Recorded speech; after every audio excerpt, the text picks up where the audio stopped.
देखो रिकॉर्डिंग का मैसेज कर स्क्रीनशॉट। हाँ मैम।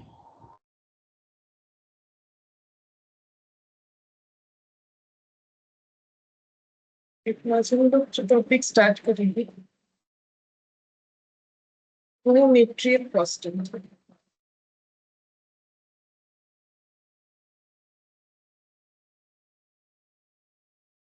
कोडिंग करेंगे मेटेरियल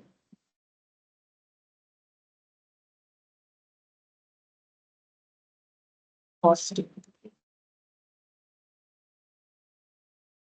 तो कॉस्टिंग का मतलब क्या है? कॉस्टिंग का मतलब है जब हम लोग किसी चीज का कॉस्ट कैलकुलेट करते हैं, ठीक है, उसको हम लोग बोलते हैं कॉस्टिंग। ठीक है, जब हम लोग उसका कॉस्ट कैलकुलेट करेंगे कोई भी चीज का तो उसे कॉस्टिंग बोलेंगे। तो यहाँ पर किस चीज का कॉस्ट कैलकुलेट किया जाएगा? मेटेरियल। ठीक है, तो बेसिकली हमें यहाँ पर सीखना क्या है? हमें यहाँ पर सीखना है हाउ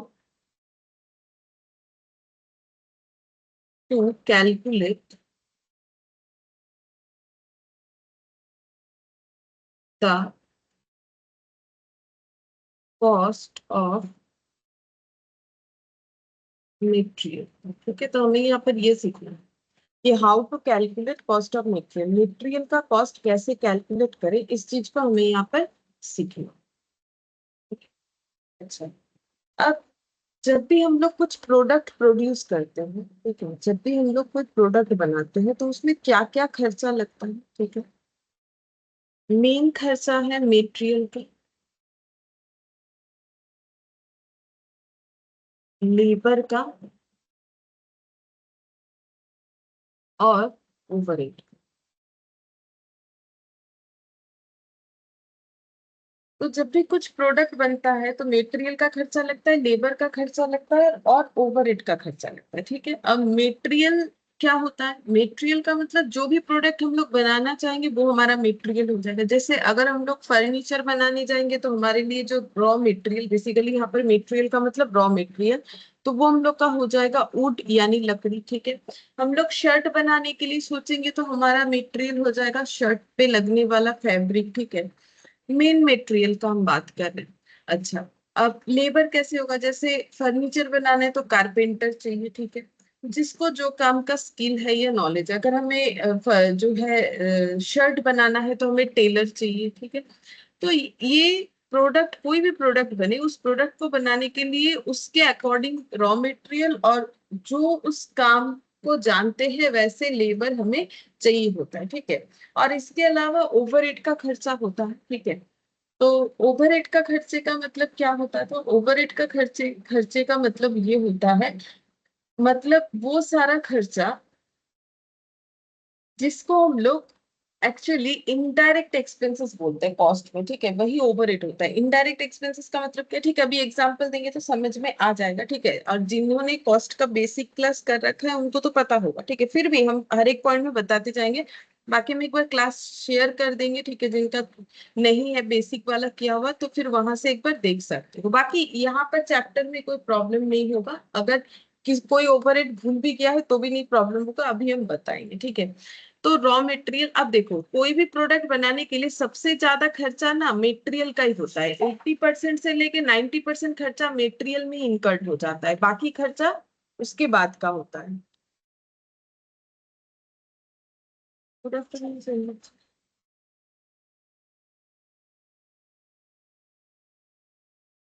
गुड आफ्टरनून सर। जैसे हम एक एग्जाम्पल ले रहे तो समझ में आए। जैसे हम लोग क्या बनाना चाहते हैं, मान लेते हैं हमारा प्रोडक्ट जो है वो है शर्ट, हम लोग शर्ट बनाना चाहते हैं। ठीक है, तो शर्ट बनाने के लिए मटेरियल चाहिए। तो मटेरियल में क्या क्या इंक्लूडेड होगा? देखो, मटेरियल में फैब्रिक, ठीक है, जिस फैब्रिक से वो शर्ट बनी, और मान लो बटन। ठीक है, ये भी तो मटेरियल है, कोई भी सब्सटेंस तो मटेरियल होता है ना। और oil for use in machine etcetera. ठीक है, अच्छा, अब देखो मैंने क्या लिखा, एक शर्ट बनाने का हम लोग सोच रहे हैं, ठीक है। तो अब शर्ट बनाने के लिए हमें क्या चाहिए, सबसे पहले जैसे हम लोग सोचेंगे एक शर्ट बनेगा तो उसके लिए एक कपड़ा चाहिए जिसको फैब्रिक बोलते हैं, शर्ट में लगाने के लिए बटन चाहिए, ठीक है। थ्रेड, थ्रेड भी चाहिए, थ्रेड यानी धागा।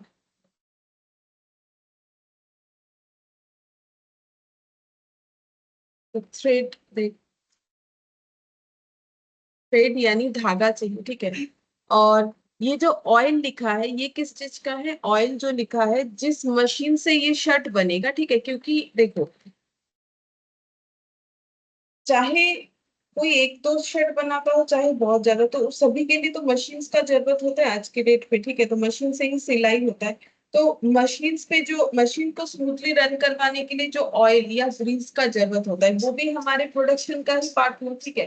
तो हमें वो तेल भी चाहिए जिससे मशीन स्मूथली रन करेगा। तो मैंने यहाँ पर एक जो है जस्ट एग्जांपल क्रिएट किया कि ये मटेरियल हमें चाहिए होता है अगर हम लोग एक शर्ट बनाना चाहते हैं, ठीक है। अब क्वेश्चन यहाँ पर ये है कि इसमें सभी मटेरियल का जो है, मटेरियल का दो कैटेगरी होता है, ठीक है। ये देखो मटेरियल का दो कैटेगरी होता है, एक होता है डायरेक्ट, ठीक है, एक होता है इनडायरेक्ट। मटेरियल का दो कैटेगरी होता है, एक डायरेक्ट एक इनडायरेक्ट।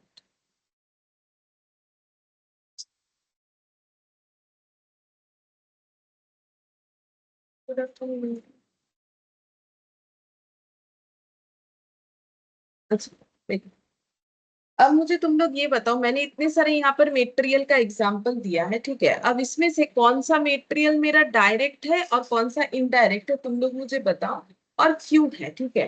तो जैसे देखो हम थोड़ा सा हिंट्स दे देते हैं, कौन सा डायरेक्ट होगा कौन सा इनडायरेक्ट होगा कैसे बताओगे, ठीक है। अगर याद है तो ठीक है, बेसिक क्लास में, अगर याद नहीं है तो अभी हो जाएगा, ये बन गया, ठीक है शर्ट।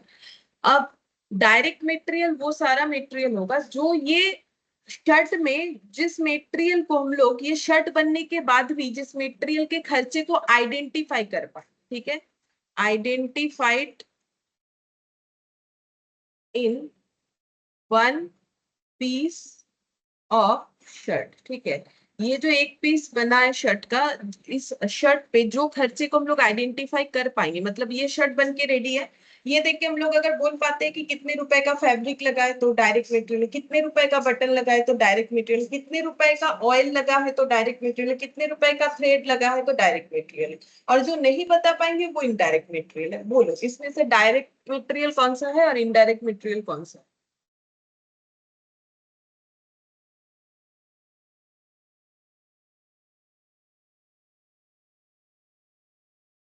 যে কাপড়টা ইউজ হয়েছে ওটা ডাইরেক্ট মেটেরিয়াল, বা বটম গুলো যেগুলো আছে ওগুলো ডাইরেক্ট মেটেরিয়াল হবে। और इनडायरेक्ट, থ্রেড।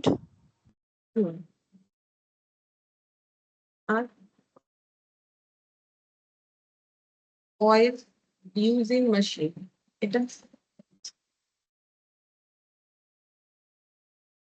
देखो अब ऐसा मत सोचो कि वो मैम मशीन में ওটাও ऑयल यूज इनडायरेक्ट है। হবে। हाँ वो भी इनडायरेक्ट होगा ना, क्योंकि वो खर्चा किए बिना थोड़ी ना हम लोग इजीली मशीन रन करवा सकते हैं और अपना जो है शर्ट रेडी कर सकते थे, ठीक है।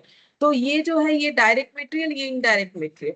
और ये इनडायरेक्ट चीजों को कॉस्टिंग में क्या बोला जाता है, क्या नाम से जाना जाता है, ओवरहेड के जाना जाता है, ठीक है। तो ओवरहेड का मतलब ये होता है इनडायरेक्ट चीजों को, ठीक है। अब क्या इनडायरेक्ट सिर्फ मेटेरियल ही होता है, नहीं, इनडायरेक्ट लेबर भी होता है, वो तुम लोग आगे देख लेना, ठीक है। बाकी देखो मैंने बेसिक में तो इसीलिए पहले ये सब चीज थोड़ा सा करवाया है। कोई यहाँ से कर रहा है तो भी कोई दिक्कत नहीं है, ठीक है। लेकिन जिन्होंने बेसिक कर रखा है उनसे थोड़ा आंसर है जो है, हम चाहते हैं कि अगर तुम लोग आंसर दो तो अच्छा है, ठीक है। तो यहाँ पर देखो क्या हो गया, अब ये शर्ट बन के रेडी हुआ, आराम से इन शर्ट को देख के बोल सकते हैं कितने रुपए का इसमें कपड़ा लगा हुआ है, ठीक है। बटन कितने रुपए का लगा हुआ है वो भी हम लोग बोल सकते हैं। लेकिन क्या हम लोग ये बोल सकते हैं कि इस पे कितने रुपए का थ्रेड लगा है, क्योंकि थ्रेड का उस तरीके से थोड़ा ना काउंटिंग होता है कि एक शर्ट के लिए एक थ्रेड, ऐसा नहीं, थ्रेड जैसे जो भी कलर का शर्ट बन रहा है, ठीक है, अब व्हाइट कलर का बन निकाल रहे, तो व्हाइट थ्रेड लगा दिया गया और बहुत सारे पीसेस बनते जा रहे बनते जा रहे बनते जा रहे। तो हम लोग ऐसे आइडेंटिफाई थोड़ी ना कर सकते कितने रुपए का थ्रेड लगा है। छोटे से छोटा टेलर भी हो ना, तो वो ये नहीं बोल सकता है कि ये शर्ट सिल के रेडी हो गया, इसमें मान लो 2-3 कलर का थ्रेड लगा था, कहीं व्हाइट से जो है सिलाई करना पड़ा, कहीं मान लो ब्लैक वाले थ्रेड से करना पड़ा। तो हम लोग ये आइडेंटिफाई करके नहीं बोल सकते कि कितने कितने रुपए का थ्रेड का यूज हुआ। ये आसान बात नहीं है आइडेंटिफाई करना, ठीक है। तो जो 1 यूनिट फिनिश गुड्स में आसानी से आइडेंटिफाई नहीं होता है, उसी को ओवरहेड बोलते हैं कॉस्टिंग में। ऑयल, अब मशीन चल रहा था, मशीन को स्मूथली रन करवाने के लिए ऑयल का यूज किया गया, ठीक है। अब ऑयल का यूज किया गया तो मशीन स्मूथली रन किया। अब देखो हमें उस खर्चे को भी ना शर्ट में जोड़ना है, क्योंकि हमें शर्ट बना के बेचना है। हम लोग मैन्युफैक्चरर है, शर्ट शर्ट बनाने के मैन्युफैक्चरर है।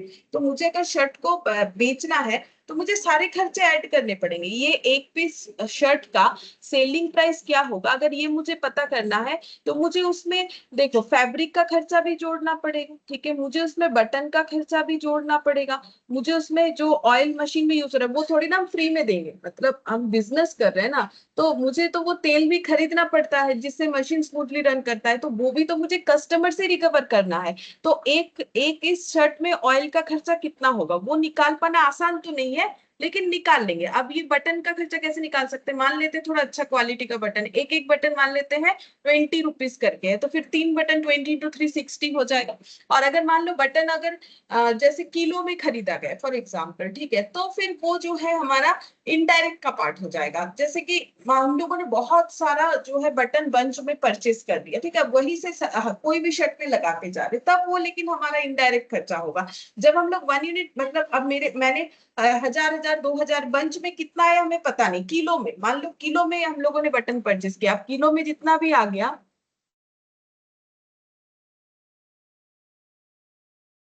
Good afternoon. Good afternoon ma'am. तो देखो अब किलो में जितना भी आ गया, अब हमें क्या पता कि 1 किलो में कितना सारा आया था, हम एक एग्जांपल दे रहे हैं, ठीक है। किलो में होता है कि नहीं मुझे उतना आइडिया नहीं है। अगर मान लो किलो में खरीदा, अब हमें क्या पता इस शर्ट में जो 3 लगा उसका कितना प्राइस होगा, अब उसका तो हमें प्रोपोर्शन करके निकालना पड़ेगा, ठीक है। तो उतना आसान नहीं है। लेकिन अगर पीस हिसाब से हम लोगों ने खरीदा तो हम लोग इजिली आइडेंटिफाई कर लेंगे, तो वो डायरेक्ट हो जाएगा, ठीक है। तो बटन का खर्चा डायरेक्ट भी हो सकता है, इनडायरेक्ट भी हो सकता है, डिपेंड करता है हम लोगों ने कैसे उसे परचेज किया है, ठीक है। अगर पीस हिसाब से किया है तो वो डायरेक्ट है कि भाई एक पीस इतने रुपए का है तो एक शर्ट में जितना लगा उतना, ठीक है। तो जो खर्चा इजीली आइडेंटिफाइबल है फिनिश गुड्स बनने के बाद, जो खर्चा कब कब आइडेंटिफाई होगा फिनिश गुड्स,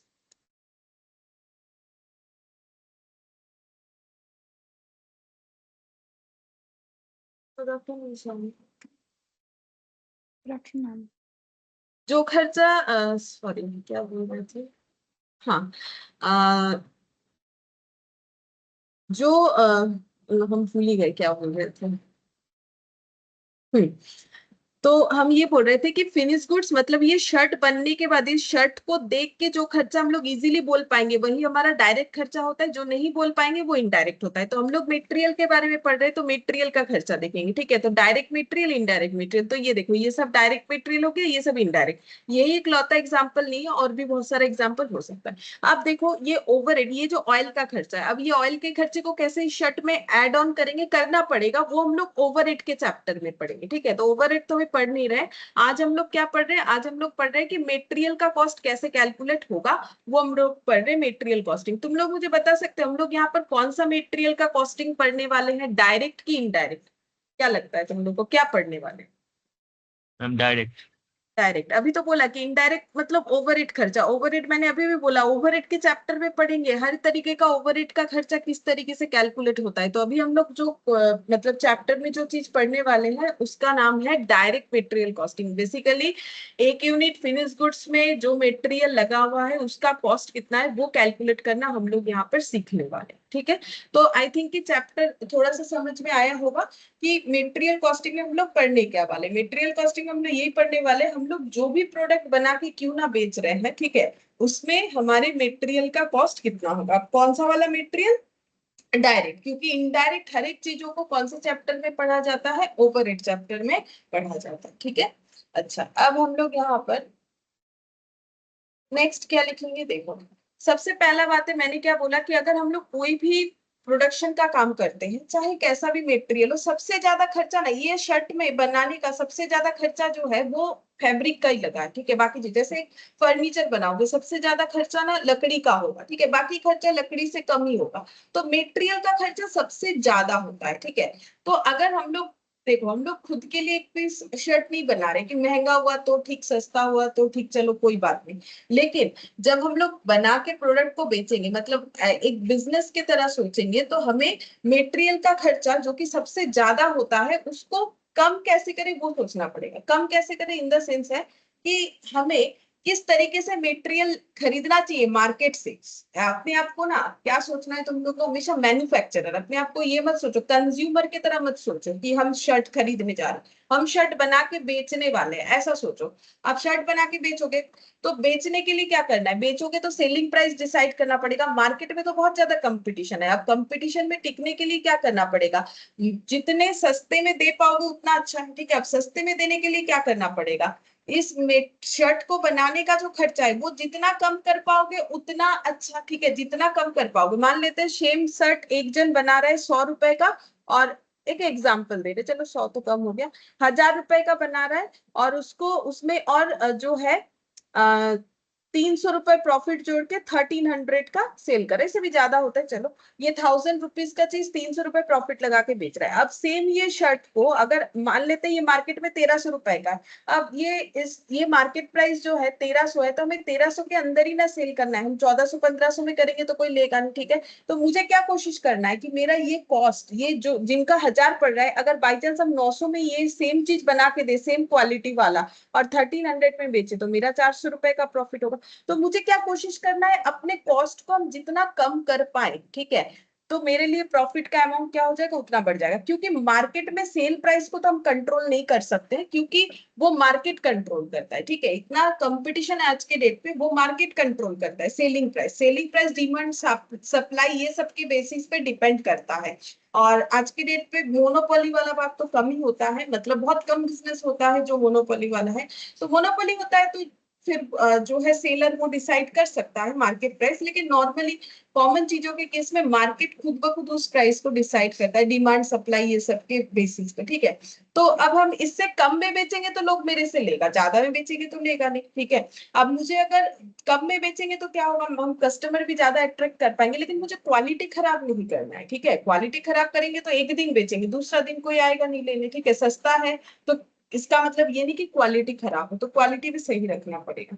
तो मुझे क्या करना है, मुझे ये रॉ मटेरियल ढूंढने में थोड़ा मेहनत करना पड़ेगा, ठीक है, कि हम कहाँ से सस्ते में अच्छा रॉ मटेरियल खरीदे फिर उससे शर्ट बनाए, ताकि मेरा शर्ट जो है सस्ते में अच्छा बने, ठीक है, और हम ज्यादा से ज्यादा मार्केट में सेल कर पाए, अपने कंपटीटर को बीट कर पाए, ठीक है। तो यहाँ पर देखो मटेरियल का जो प्रोक्योरमेंट का प्रोसेस है, मतलब मटेरियल हम लोग कैसे प्रोक्योर करेंगे, इसमें क्या क्या चीजों का ध्यान रखना चाहिए।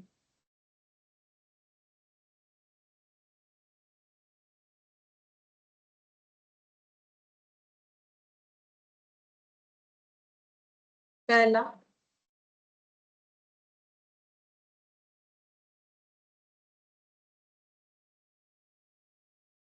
देखो मटेरियल प्रोक्योरमेंट का जो प्रोसेस है उसमें हमें देखना चाहिए हमारा मटेरियल क्या होना चाहिए, कॉस्ट इफेक्टिव, ठीक है, ये इफेक्टिव लिखा है। हम लोग का मटेरियल जो है वो कॉस्ट इफेक्टिव होना चाहिए, मतलब जिस मटेरियल को परचेस करने का जो कॉस्ट लग रहा है वो जितना कम में हम लोग ले पाए उतना अच्छा, ठीक है। और उसके साथ साथ और क्या होना चाहिए, कॉस्ट इफेक्टिव तो होना ही चाहिए, मेन जो ये पॉइंट है, ठीक है, इसमें वन लिखने का जरूरत नहीं, ठीक है। अच्छा, और क्या करना पड़ेगा, कॉस्ट इफेक्टिव तो हो, उसके साथ हमें क्या करना पड़ेगा, एट द राइट टाइम, हमें सही टाइम में मटेरियल खरीदने आना चाहिए, ठीक है, इन राइट क्वांटिटी,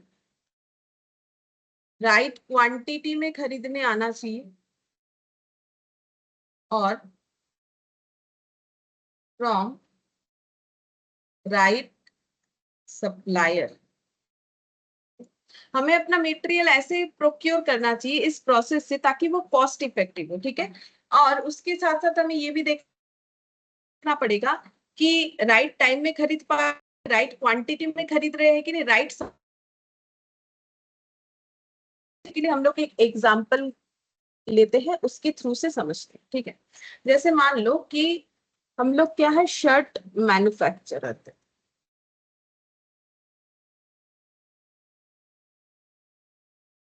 ठीक है, और हमारे पास ऑर्डर आया है 1000 शर्ट्स कि भाई 1000 शर्ट्स बना के दो, ठीक है, किसी ने ऑर्डर दिया 1000 शर्ट्स बना। अच्छा, अब मान लेते हैं, मुझे उतना नॉलेज नहीं, हम जस्ट एग्जांपल ले रहे हैं, सपोज कि 1000 शर्ट्स बनाने के लिए 850 मीटर फैब्रिक चाहिए, मतलब कपड़ा, ठीक है। 1000 शर्ट्स बनाने के लिए मान लेते हैं 850 मीटर हमें फैब्रिक चाहिए, ठीक है।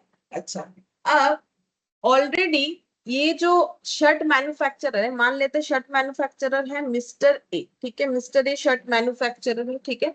इनके पास ऑर्डर आया 1000 शर्ट बना के देने का, 1000 शर्ट बनाने का 850 मीटर कप। जैसे ही ऑर्डर आया, अब तो ये दिमाग लगाएंगे ना, कभी 1000 शर्ट बनाने का कितना कपड़ा लगता है, नहीं लगता है। अब नॉर्मली जो है बिजनेस ओनर तो ये सब दिमाग नहीं लगाता है, डिपार्टमेंट बना हुआ रहता है बड़े बड़े ऑर्गेनाइजेशन है। फिलहाल के लिए मान लो कि ये खुद ही जो एक छोटा बिजनेसमैन है, ये खुद ही कपड़ा लाएगा, खुद ही सब करेगा, ठीक है। तो 850 मीटर कपड़ा चाहिए, इसको इस बात का नॉलेज है, तो इसने पहले क्या किया, पहले अपने गोडाउन में चेक किया कि जो कपड़े से शर्ट बनाना है वो कपड़ा इनके पास अवेलेबल है कि नहीं। तो इन्होंने देखा कि हाँ भाई मेरे पास ना अवेलेबल है, कुछ कुछ तो फैब्रिक अवेलेबल है।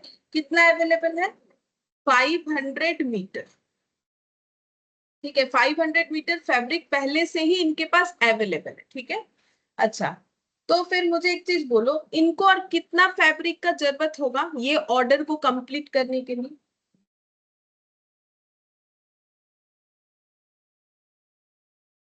350 मैम। 350।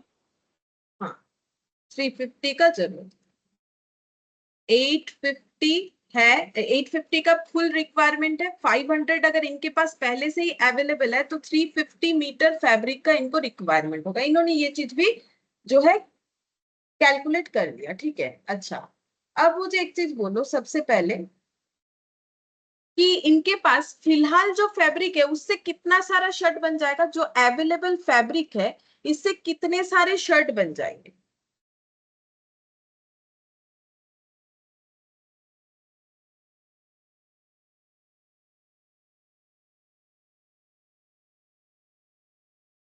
बोलो।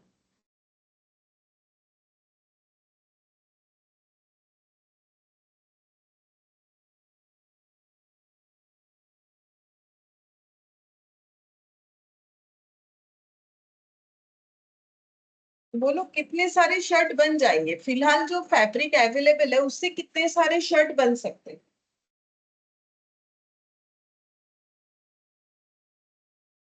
मैम 425। 425 नहीं तो थोड़ा ज्यादा हो गया।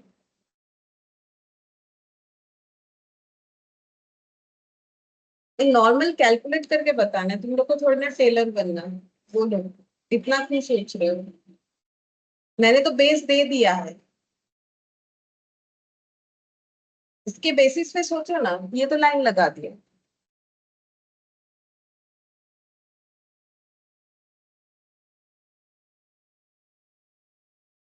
ये बचपन में यूनिटरी मेथड नहीं किया आप लोगों ने? 1000 शर्ट बनाने में अगर 850 मीटर कपड़ा चाहिए होता है तो 500 मीटर कपड़े से कितने सारे शर्ट बनेंगे?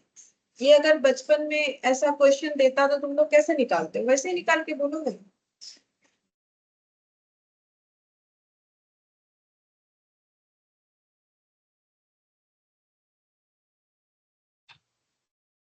फोर 25।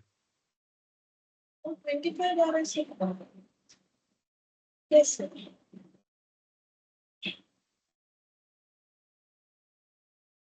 411। 411। मेरा तो ऐसा कुछ नहीं आया हुआ है, ठीक है, हम देखते हैं। 850 से बनता है 1000 शर्ट, ठीक है, हम तो ऐसे करते हैं, 1 मीटर कपड़े से बनेगा 1000 बाई मैम 850। 588। हाँ, 588, तो वही हम, मुझे समझ में नहीं आ रहा अलग अलग आंसर कैसे आ जा रहा है। और अगर हम लोग 500 मीटर कपड़ा का यूज करेंगे तो कितने सारे शर्ट बनेंगे? इस मेथड को क्या बोलते हैं? देखो हम लोग तो इसे यूनिटरी मेथड बोलते हैं, ठीक है। इंग्लिश में तो सबको यूनिटरी बोलेगा, बांग्ला में इसे बोलते हैं ओइकिक नियम। আমরা তো ছোটবেলায় এটাই বলেছি। तो ये देखो 588 पॉइंट आ रहा है। अब शर्ट का थोड़ी ना पॉइंट होगा, तो अप्रोक्सीमेटली 588 शर्ट होगा। इस तरीके से निकालना है, तो फिर ये वाला कैलकुलेशन होना चाहिए। तो कितने सारे शर्ट बन सकते हैं? फिलहाल जो हमारे पास मटेरियल अवेलेबल है उससे हम लोग चाहे तो कितने सारे शर्ट बना सकते हैं? 588 शर्ट्स बना सकते हैं, ठीक है। लेकिन हमें कितने शर्ट का ऑर्डर मिला है? 1000। तो हमें तो और भी शर्ट बनाने पड़ेंगे। अभी तो दिख रहा है कि इतने शर्ट बना सकते हैं।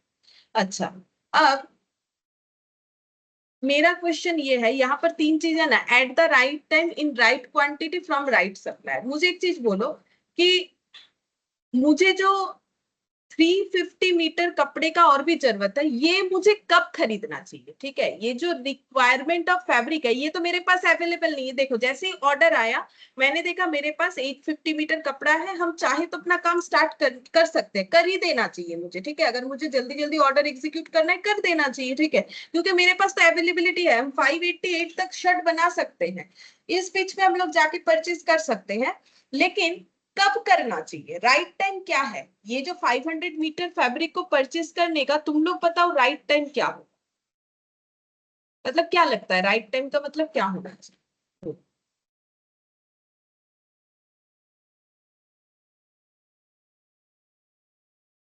कब खरीदे? जैसे एग्जाम्पल के तौर पे घर पे जो हमारा ग्रोसरी का सामान रहता है, ठीक है, तो क्या ऐसा करते हैं कि पूरा एकदम सब खाली हो गया फिर चले मार्केट में खरीदने के लिए, या फिर ऑनलाइन में ऑर्डर करते हैं, जो भी करते हैं ऐसा करते हैं, या फिर थोड़ा बहुत रहते रहते ऑर्डर कर दिया जाता है? ऑब्वियसली घर पे जो मतलब जो भी ये काम करते हैं, ठीक है, घर पे माँ हो या जो भी हो, तो वो क्या करते हैं? वो थोड़ी ना ऐसा करते हैं कि पूरा सब खाली हो गया फिर बोलेंगे जाओ भाई कुछ भी नहीं बन सकता पहले सामान लेके आओ। ऐसे थोड़ी होता है, ठीक है। कुछ भूल गए वो बात अलग है, वो तो एक अलग ही चीज हो गया। कभी कभार मिस्टेक हो जाता है कि भाई पूरा खत्म हो गया ध्यान नहीं दिया, वो अलग बात है। लेकिन नॉर्मली जो है कब लाया जाता है? थोड़ा बहुत रहते रहते, ठीक है। अब ये थोड़ा बहुत हर एक फैमिली के लिए एक जैसा थोड़ी होता है।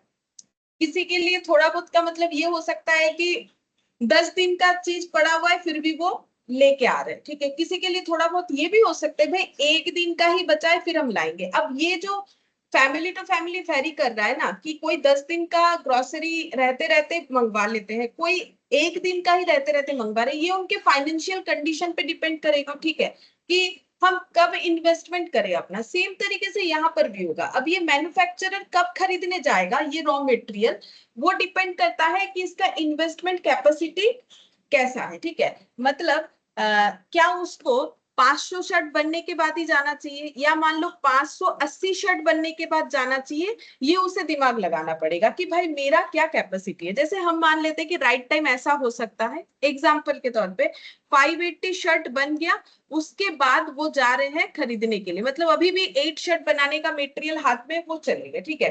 अब कोई इससे आगे भी जा सकता है, ठीक है। लेकिन देखो बहुत ज्यादा आगे और एकदम एंड में दोनों में ही हमें नहीं जाना चाहिए, ठीक है। क्यों नहीं जाना चाहिए? देखो अगर हम लोग बहुत आगे चले जाएंगे, मतलब मान लो हम लोगों ने एक शर्ट बनाया और हम लोग चले गए, भाई मुझे ना और भी 500 मीटर चाहिए, अभी एक ही शर्ट बनाया फिर भी हम लोग चले गए, इससे हमें प्रॉब्लम क्या होगा?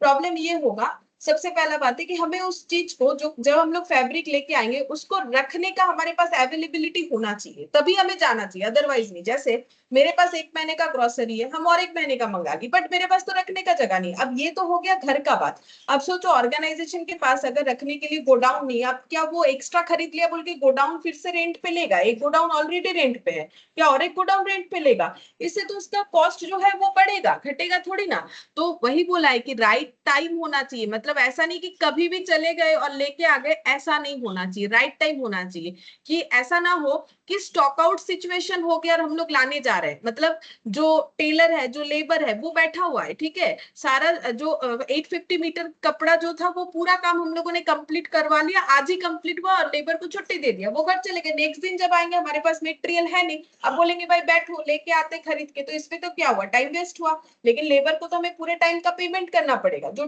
टेलरिंग का काम काम कर रहे हैं, एक्चुअली कॉस्ट में सभी को लेबर बोला जाता है। अब वो मान लो 3 घंटा बैठे रहे, उसके बाद मटेरियल आया, अब फिर वो काम करना स्टार्ट किए, तो वो 3 घंटे में मान लो 2 शर्ट बना लेते, वो नहीं बन पाया, लॉस हुआ हमारे लिए। तो ऐसा ना हो कि स्टॉक आउट हो गया, हम लोग लाने जा रहे और बहुत जल्दी चले गए, वो भी ना हो। तो कब जाएंगे, वो एक तो है कि ऑर्गेनाइजेशन टू ऑर्गेनाइजेशन वैरी करेगा कि भाई किसके पास इन्वेस्टमेंट करने के लिए कितना पैसा पड़ा हुआ है, वो उस हिसाब से जाएगा। जैसे मैंने फैमिली का एग्जांपल दिया, ठीक है।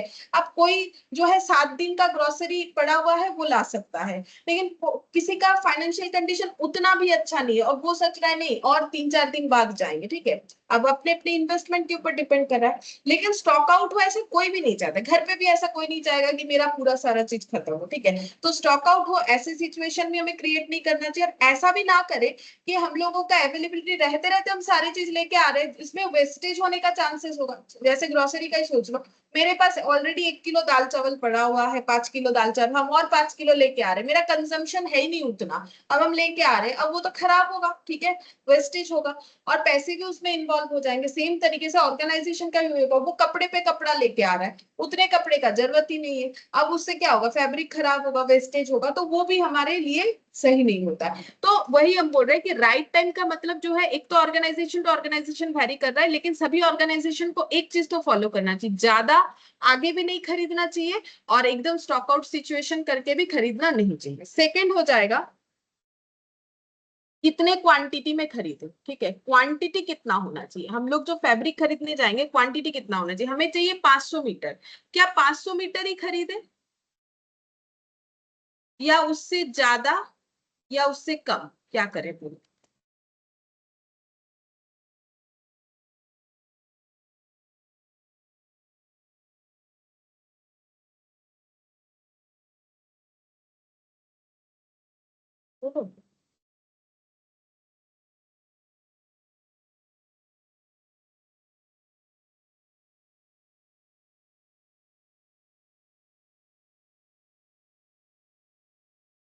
कोई कुछ नहीं बोलोगे, 500 मीटर ही खरीदे या ज्यादा खरीदे कि कम खरीदे। अच्छा पहले बोलो, कम खरीदे कि ना खरीदे, ज्यादा का बात पूछ रहे, बोलो कम खरीदे कि ना खरीदे। नहीं मैम, कम तो नहीं खरीदना चाहिए। कम खरीदोगे तो ऑर्डर कैसे एग्जीक्यूट करोगे, थोड़ी ना ऑर्डर एग्जीक्यूट कर पाओगे, तो कम वाला तो भूल ही जाओ, कम कैसे खरीदोगे। अगर मुझे 2 किलो चावल चाहिए मेरे कंजम्पशन के अकॉर्डिंग, तो हम 1 किलो लेके क्या करें, ठीक है। अच्छा कम तो हम खरीदेंगे ही नहीं, बिल्कुल नहीं। ज्यादा खरीदे कि नहीं खरीदे, क्वेश्चन ये है, मेन तो क्वेश्चन ये होना चाहिए।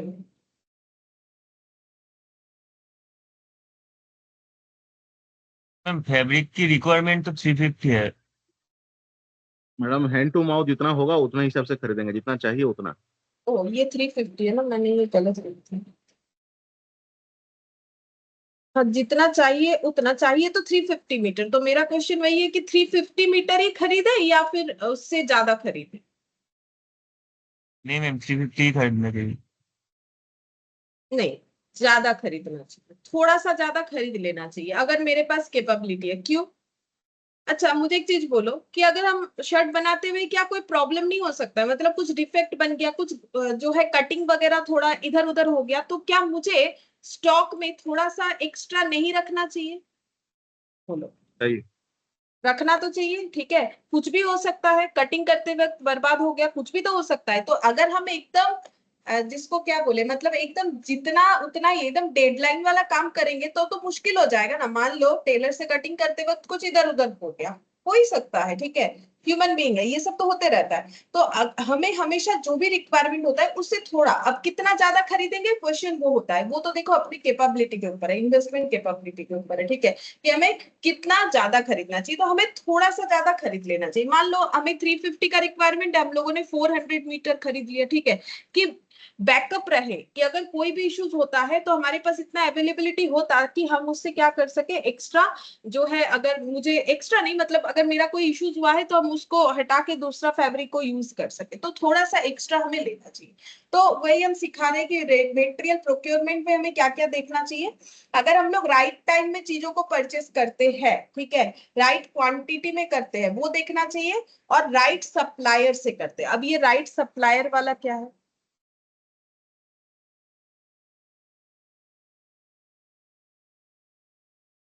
राइट सप्लायर का मतलब है जो ये फैब्रिक बेचता है मार्केट में, ठीक है। जैसे मान लो 3 सप्लायर है, एक्स है, वाई है और जेड है, ठीक है। अब एक्स ये फैब्रिक 200 पर मीटर करके बेचता है, ठीक है, मतलब रुपीस। वाई मान लो ये बेचता है 180 पर मीटर करके, ठीक है, और जेड जो है ये बेचता है 190 पर मीटर करके। तो हमें किससे लेना चाहिए?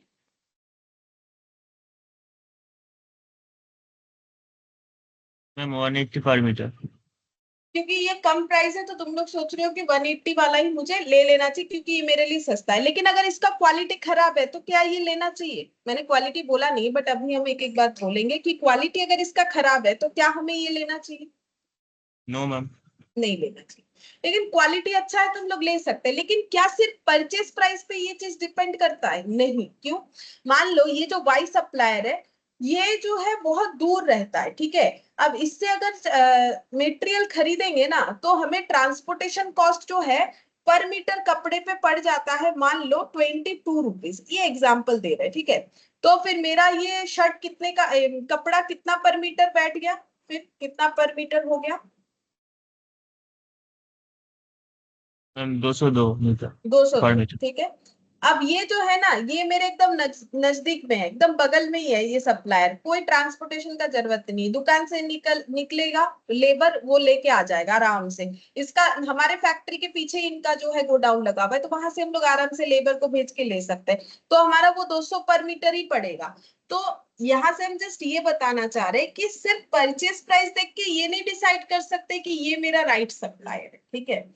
सप्लायर मेरा राइट है कि नहीं है उसको देखने के लिए मुझे काफी सारा पॉइंट को डिस्कस करना चाहिए, कि काफी सारी चीजों को ध्यान में रखना चाहिए कि मुझे कौन से सप्लायर से लेना चाहिए, ठीक है।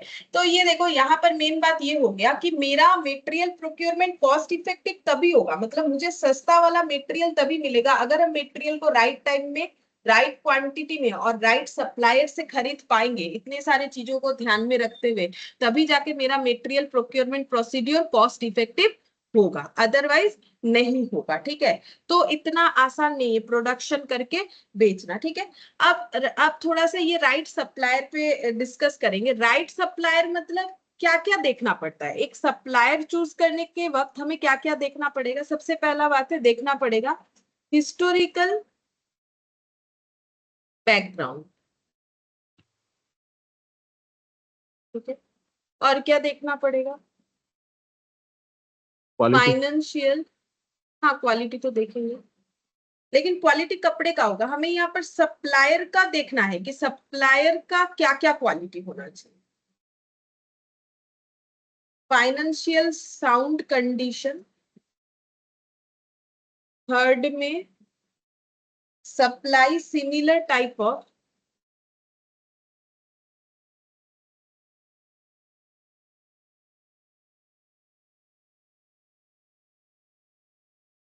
Order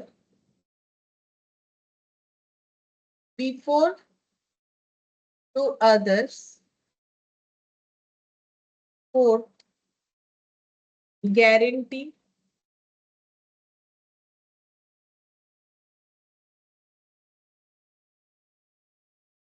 lower quotation. अच्छा देखो ये जस्ट मैंने पॉइंट लिख दिया है, ये समझा देते हैं। देखो क्या है, बोल रहा है कि जब भी हम लोग सप्लायर देखेंगे तो हमें क्या क्या चीजों का ध्यान देना चाहिए। सप्लायर का हिस्टोरिकल बैकग्राउंड देखना पड़ेगा। अब सप्लायर का हिस्टोरिकल बैकग्राउंड देख के क्या करें? ऑब्वियसली देखना चाहिए क्या ये नया है या फिर मार्केट में पुराना है। अब नया है तो कुछ एडवांटेजेस होते हैं, कुछ डिसएडवांटेजेस। पुराना है तो उसका कुछ एडवांटेजेस डिसएडवांटेजेस। लोग बोलते हैं ना हम आज थोड़ी ना बिजनेस करें, आप मेरे ऊपर ट्रस्ट नहीं करें, हम इतने पुराने, हम इतने दिनों से मार्केट में हैं, ठीक है। तो वही चीज होता है, हिस्टोरिकल बैकग्राउंड जो है वो एक होना जरूरी है। मतलब नया नया कोई आता है तो क्या होता है ना, 2 दिन काम किया नहीं कर पाता है तो चल जाता है। फिर क्या होता है ना प्रॉब्लम, कि पहले वो आया नया मार्केट में तो सस्ते में चीज देने देने लगा, क्वालिटी वाला चीज ही सस्ते में देने लगा, हम लोगों ने उससे ले लिया, ठीक है। अब 2 दिन भी मार्केट में नहीं टिका, वो चला गया। अब उसने सस्ते में दिया बोल के हम लोगों ने अपने प्रोडक्ट का कॉस्ट कम हो गया हमारा, ठीक है। मार्केट में बाकी लोग 200 रुपए में दे रहे थे, वो 150 रुपए में दिया, लेकिन क्वालिटी अच्छा था तो हम लोगों ने वो खरीद लिया, खरीद के सस्ते में प्रोडक्ट भी बेच दिया मार्केट में। अब कुछ दिन बाद, साल 2 साल भी नहीं वो काम किया, वो मार्केट छोड़ के चला गया, मतलब वो नहीं बेचेगा। अब क्या हुआ, अब हम लोग कहाँ से दे सस्ते में चीज, अब हमें भी उस प्रोडक्ट को मार्केट प्राइस में मतलब महंगा ही बेचना पड़ेगा, मतलब मार्केट में बाकी लोग जितने में बेच रहे उतने में ही बेचना पड़ रहा है। तो एक हिस्टोरिकल बैकग्राउंड होना चाहिए कि कितने एक्सपीरियंस्ड है इस काम के लिए, ठीक है। ऐसा तो नहीं है कि मतलब इतने नए, देखो न्यू कमर तो हर एक चीज में होते हैं, तो क्या उन्हें हमें चांस नहीं देना चाहिए? देना चाहिए ऑब्वियसली। नए डॉक्टर आते हैं, नए टीचर, सभी को चांस मिलना चाहिए, लेकिन फिर भी हमें अपनी चीजों को चूज करते वक्त जो भी जो है गाइडलाइन फॉलो करना चाहिए सप्लायर का, उसमें एक होता है हिस्टोरिकल बैकग्राउंड, कि स्ट्रॉन्ग हिस्टोरिकल बैकग्राउंड है तो हमारे लिए अच्छा है। तो इसका मतलब ये नहीं कि किसी का हिस्टोरिकल बैकग्राउंड अच्छा है तो वो मार्केट नहीं छोड़ेगा, ऐसा नहीं होता है। लेकिन हर एक चीज का एक जो है गाइडलाइन होता है ना, तो उसके हिसाब से कि भाई हाँ देख लेते हैं कि इन्होंने ऐसा काम पहले किया है नहीं किया है, तो इनका हिस्टोरिकल बैकग्राउंड क्या है, कितने दिनों से ये बेचते हैं, क्या इनका जो है हिस्ट्री क्या है, कि कितना अच्छा प्रोडक्ट बेचते हैं, ठीक है, कितने मतलब लगातार सप्लाई करते हैं कि नहीं करते हैं, ठीक है। फिर बोल रहा है फाइनेंशियल साउंड कंडीशन। देखो जैसे ये शर्ट मैन्युफैक्चरर को पैसे का जरूरत होता है शर्ट मैन्युफैक्चर करने, क्यों? क्योंकि उसको शर्ट का कपड़ा खरीदना पड़ेगा, उसको बटन खरीदना पड़ेगा, उसको थ्रेड खरीदना पड़ेगा, उसको टेलर हायर करना पड़ेगा, उसको फैक्ट्री में मशीन लगवाना पड़ेगा। सेम तरीके से जो सप्लायर है उसको भी तो कहीं ना कहीं से फैब्रिक खरीदना पड़ता है, तब जाके वो ऐसे लोगों को बेचते हैं जिनको इस चीज का रिक्वायरमेंट है, तो उनको भी तो खरीदने के लिए पैसे का जरूरत होता है। अब कोई इंसान बहुत ही स्ट्रांग है, उसका हिस्टोरिकल बैकग्राउंड सब है, लेकिन उसका फाइनेंशियल कंडीशन अब अच्छा नहीं चल रहा है, तो वो मार्केट से चीज खरीदेगा कैसे और बाकी को बेचेगा कैसे? मतलब सप्लायर के पास भी तो पैसा होना चाहिए। सप्लायर अगर पैसा नहीं है उसके पास तो वो किस तरीके से फैब्रिक को खरीदेगा? अगर बना के बेचता है तो कैसे बनाएगा, और अगर बना नहीं पाए या फिर किसी और से खरीद के किसी और को बेच नहीं पाए तो हम लोग खरीदेंगे कैसे, ठीक है। तो साउंड फाइनेंशियल कंडीशन सप्लायर का भी होना चाहिए, ठीक है, तो ही वो जो है लगातार सप्लाई कर सकता है। उसका फाइनेंशियल कंडीशन खराब होगा तो वो जो है लगातार सप्लाई नहीं कर सकेगा, उसके सप्लाई में ब्रेक लग जाएगा, और ब्रेक लगने वाले सप्लायर से चीज लेना बहुत मुश्किल हो जाता है। क्यों? क्योंकि कभी देगा कभी नहीं देगा, हमारा प्रोडक्शन तो बंद हो जाएगा ना। तो इसीलिए वो भी हमें देखना चाहिए कि फाइनेंशियली कितने साउंड है। फिर बोला है supplied similar type of order before to others. क्या उन्होंने इस तरीके का काम पहले किया? मतलब क्या हम लोग जिस तरीके का फैब्रिक का डिमांड कर रहे हैं, क्या ऐसा फैब्रिक उन्होंने पहले मार्केट में किसी और कस्टमर को बेचा है? कितने अच्छे तरीके से बेचा है? क्या उन्होंने उनका सारा डिमांड सेटिस्फाई किया कि नहीं, वो देखना पड़ेगा। फिर यहाँ पर गारंटी लिखा है। एक्चुअली ऐसे जब बड़े बड़े सप्लाई होते हैं ना, ये कोई मतलब 1-2 दिन का बात नहीं होता है, तब क्या होता है ना, बॉन्ड साइन होता है, गारंटी लेना पड़ता है सप्लायर को कि हम आपको अगले 5 साल 10 साल इस तरीके का सप्लाई आराम से कर पाएंगे। मतलब कॉन्ट्रैक्ट होता है, ठीक है, बड़े बड़े बिजनेस में इस तरीके का कॉन्ट्रैक्ट होता है कि हम आपको ये चीज इतने दिन तक इस तरीके से सप्लाई करेंगे, पहले साल ये प्राइस होगा, उसके बाद इतना % बढ़ेगा, उसके बाद इतना % बढ़ेगा, इस तरीके से। तो जब इस तरीके का काम होता है तब गारंटी या फिर बोल सकते हो बॉन्ड वगैरह भी इसमें साइन कर दिया जाता है, ठीक है, कि भाई ऐसे करके हम लोग आपको जो है सप्लाई करेंगे, ठीक है। गारंटी और बॉन्ड ये सब होता है। फिर लोअर कोटेशन, हाँ वो भी हमें देखना पड़ेगा कि जो कोटेशन प्राइस है वो कम हो। मतलब कोटेशन मतलब क्या होता है ना, एक्चुअली जब हम लोग मार्केट में सप्लायर ढूंढते हैं तो कोई एक सप्लायर को देखते ही खरीदना स्टार्ट नहीं कर सकते, ठीक है। बहुत सारे सप्लायर के पीछे भागते हैं, देखते हैं, ये सारी चीजों को चेक करते हैं, जो सबसे कम में देगा लेकिन अच्छा देगा, सिर्फ कम बात नहीं है, और अच्छा देगा। इसके साथ साथ सिर्फ अच्छा प्रोडक्ट देना ही लास्ट बात नहीं, इसके साथ historical background, financial sound condition, similar product किसको सप्लाई, ये सारी चीजों को हमें ध्यान में रखना चाहिए। प्राइस कम होना चाहिए, ठीक है, वो हमें गारंटी देता है कि नहीं कि लगातार 5 साल सप्लाई कर पाएगा या 7 साल, जैसा भी कॉन्ट्रैक्ट होगा।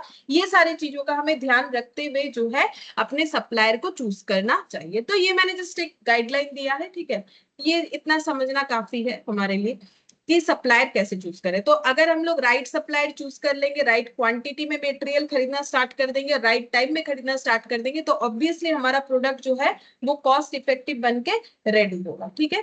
अच्छा, अब यहाँ पर नेक्स्ट कुछ पॉइंट हम लोग लिख लेते हैं। देखो अभी तक मैंने जो भी बोला उसी को हम थोड़ा सा जिस्ट करवा देते हैं। तो सबसे पहले मैंने क्या बोला कि हम लोग का जो भी गुड्स बन के रेडी होता है उसमें सबसे ज्यादा खर्चा किस चीज का आता है? मटेरियल का आता है। 80 से 90% तक होता है, ठीक है। तो इसीलिए मटेरियल का कॉस्ट को सही तरीके से मतलब उसका कॉस्टिंग करना वो हमारे लिए सबसे ज्यादा जो है क्रूशियल पार्ट होता है, ठीक है। तो यहाँ पर लिखेंगे मेटेरियल constitutes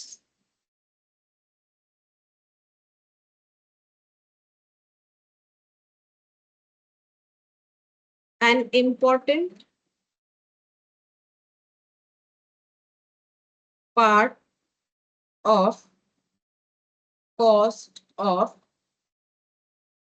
finished goods। ठीक है, तो जो भी फिनिश गुड्स हम लोग बनाते हैं उसमें लगने वाला मटेरियल जो है वो सबसे इंपॉर्टेंट होता है, क्योंकि उसी पे सबसे ज्यादा खर्चा लग जाता है। उसको अगर हम लोग इफेक्टिव बना लेंगे तो हमारा प्रोडक्ट जो है कॉस्ट इफेक्टिव बन के रेडी होगा। ठीक है, और यहाँ पर हम लोग कौन सा मटेरियल पढ़ेंगे? Direct material. ठीक है, डायरेक्ट मटेरियल का कॉस्टिंग हम लोग इनडायरेक्ट ओवरहेड में पढ़ते हैं। तो in this chapter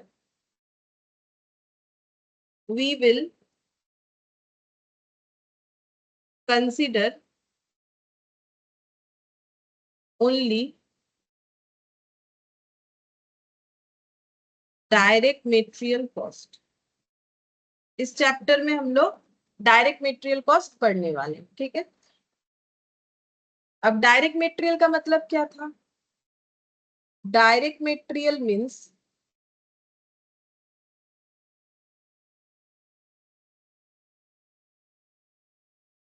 cost of those materials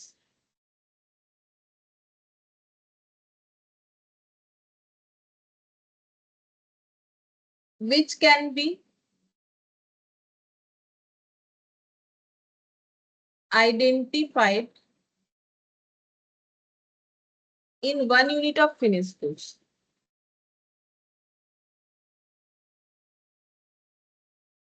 in 1 unit of finished goods. ठीक है, एक यूनिट फिनिश गुड्स में जिस मटेरियल को हम लोग आइडेंटिफाई कर सकते हैं, मतलब फिनिश गुड्स बन के रेडी है, अब उसमें उसको देख के हम लोग बता सकते हैं इसमें इतना ये लगा इतना ये लगा। अगर डायरेक्टली बता सकते हैं तो वो ही हमारा डायरेक्ट मटेरियल है। जितने तरीके का मटेरियल लगा है उसमें जो मटेरियल का खर्चा भी हम लोग उस फिनिश गुड्स को देख के बता सकते हैं कि एक फिनिश गुड्स में कितना वो मटेरियल का खर्चा हुआ है। जो एग्जाम्पल मैंने यहाँ पर ऑलरेडी दिया तुम लोग को समझाने के लिए। जैसे यहाँ पर हम लोग का आंसर निकल के आया था फैब्रिक, बटन, ये सब। ठीक है, अच्छा फिर नेक्स्ट यहाँ पर लिखेंगे there should not be a situation of material stock out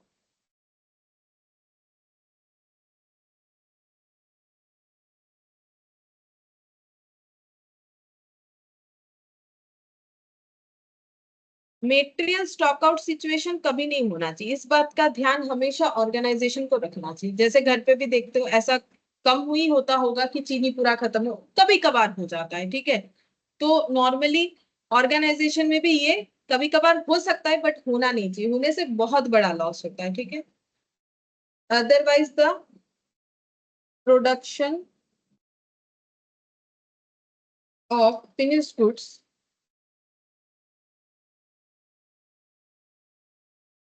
will suffer. ठीक है, तो प्रोडक्शन हैम्पर होगा ऑब्वियसली। अगर हमारा स्टॉक आउट सिचुएशन हो जाएगा तो प्रोडक्शन हैम्पर तो होगा ही। ठीक है, फिर नेक्स्ट हम लोग लिखेंगे there should not B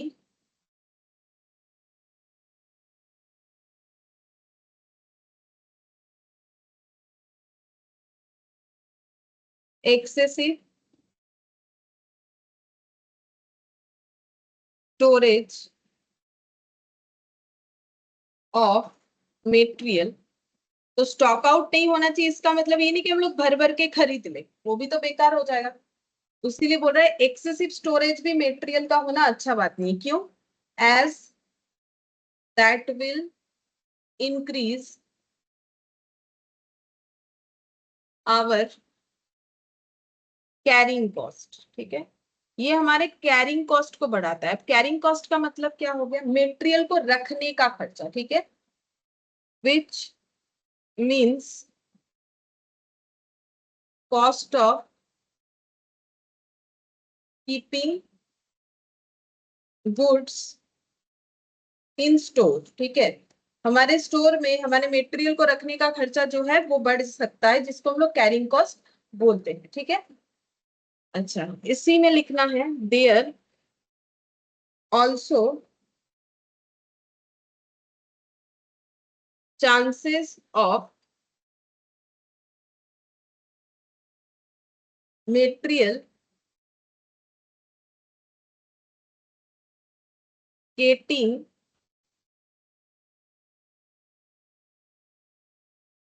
damaged, comma, wastage, that is normal loss, comma,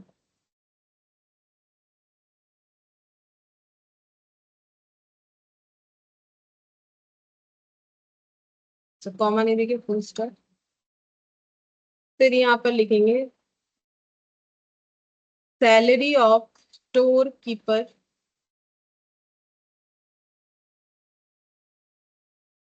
store clerk rent of store insurance of store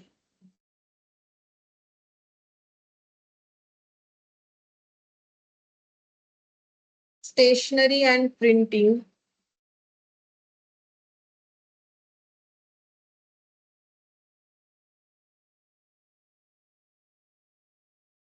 interest on capital or loan,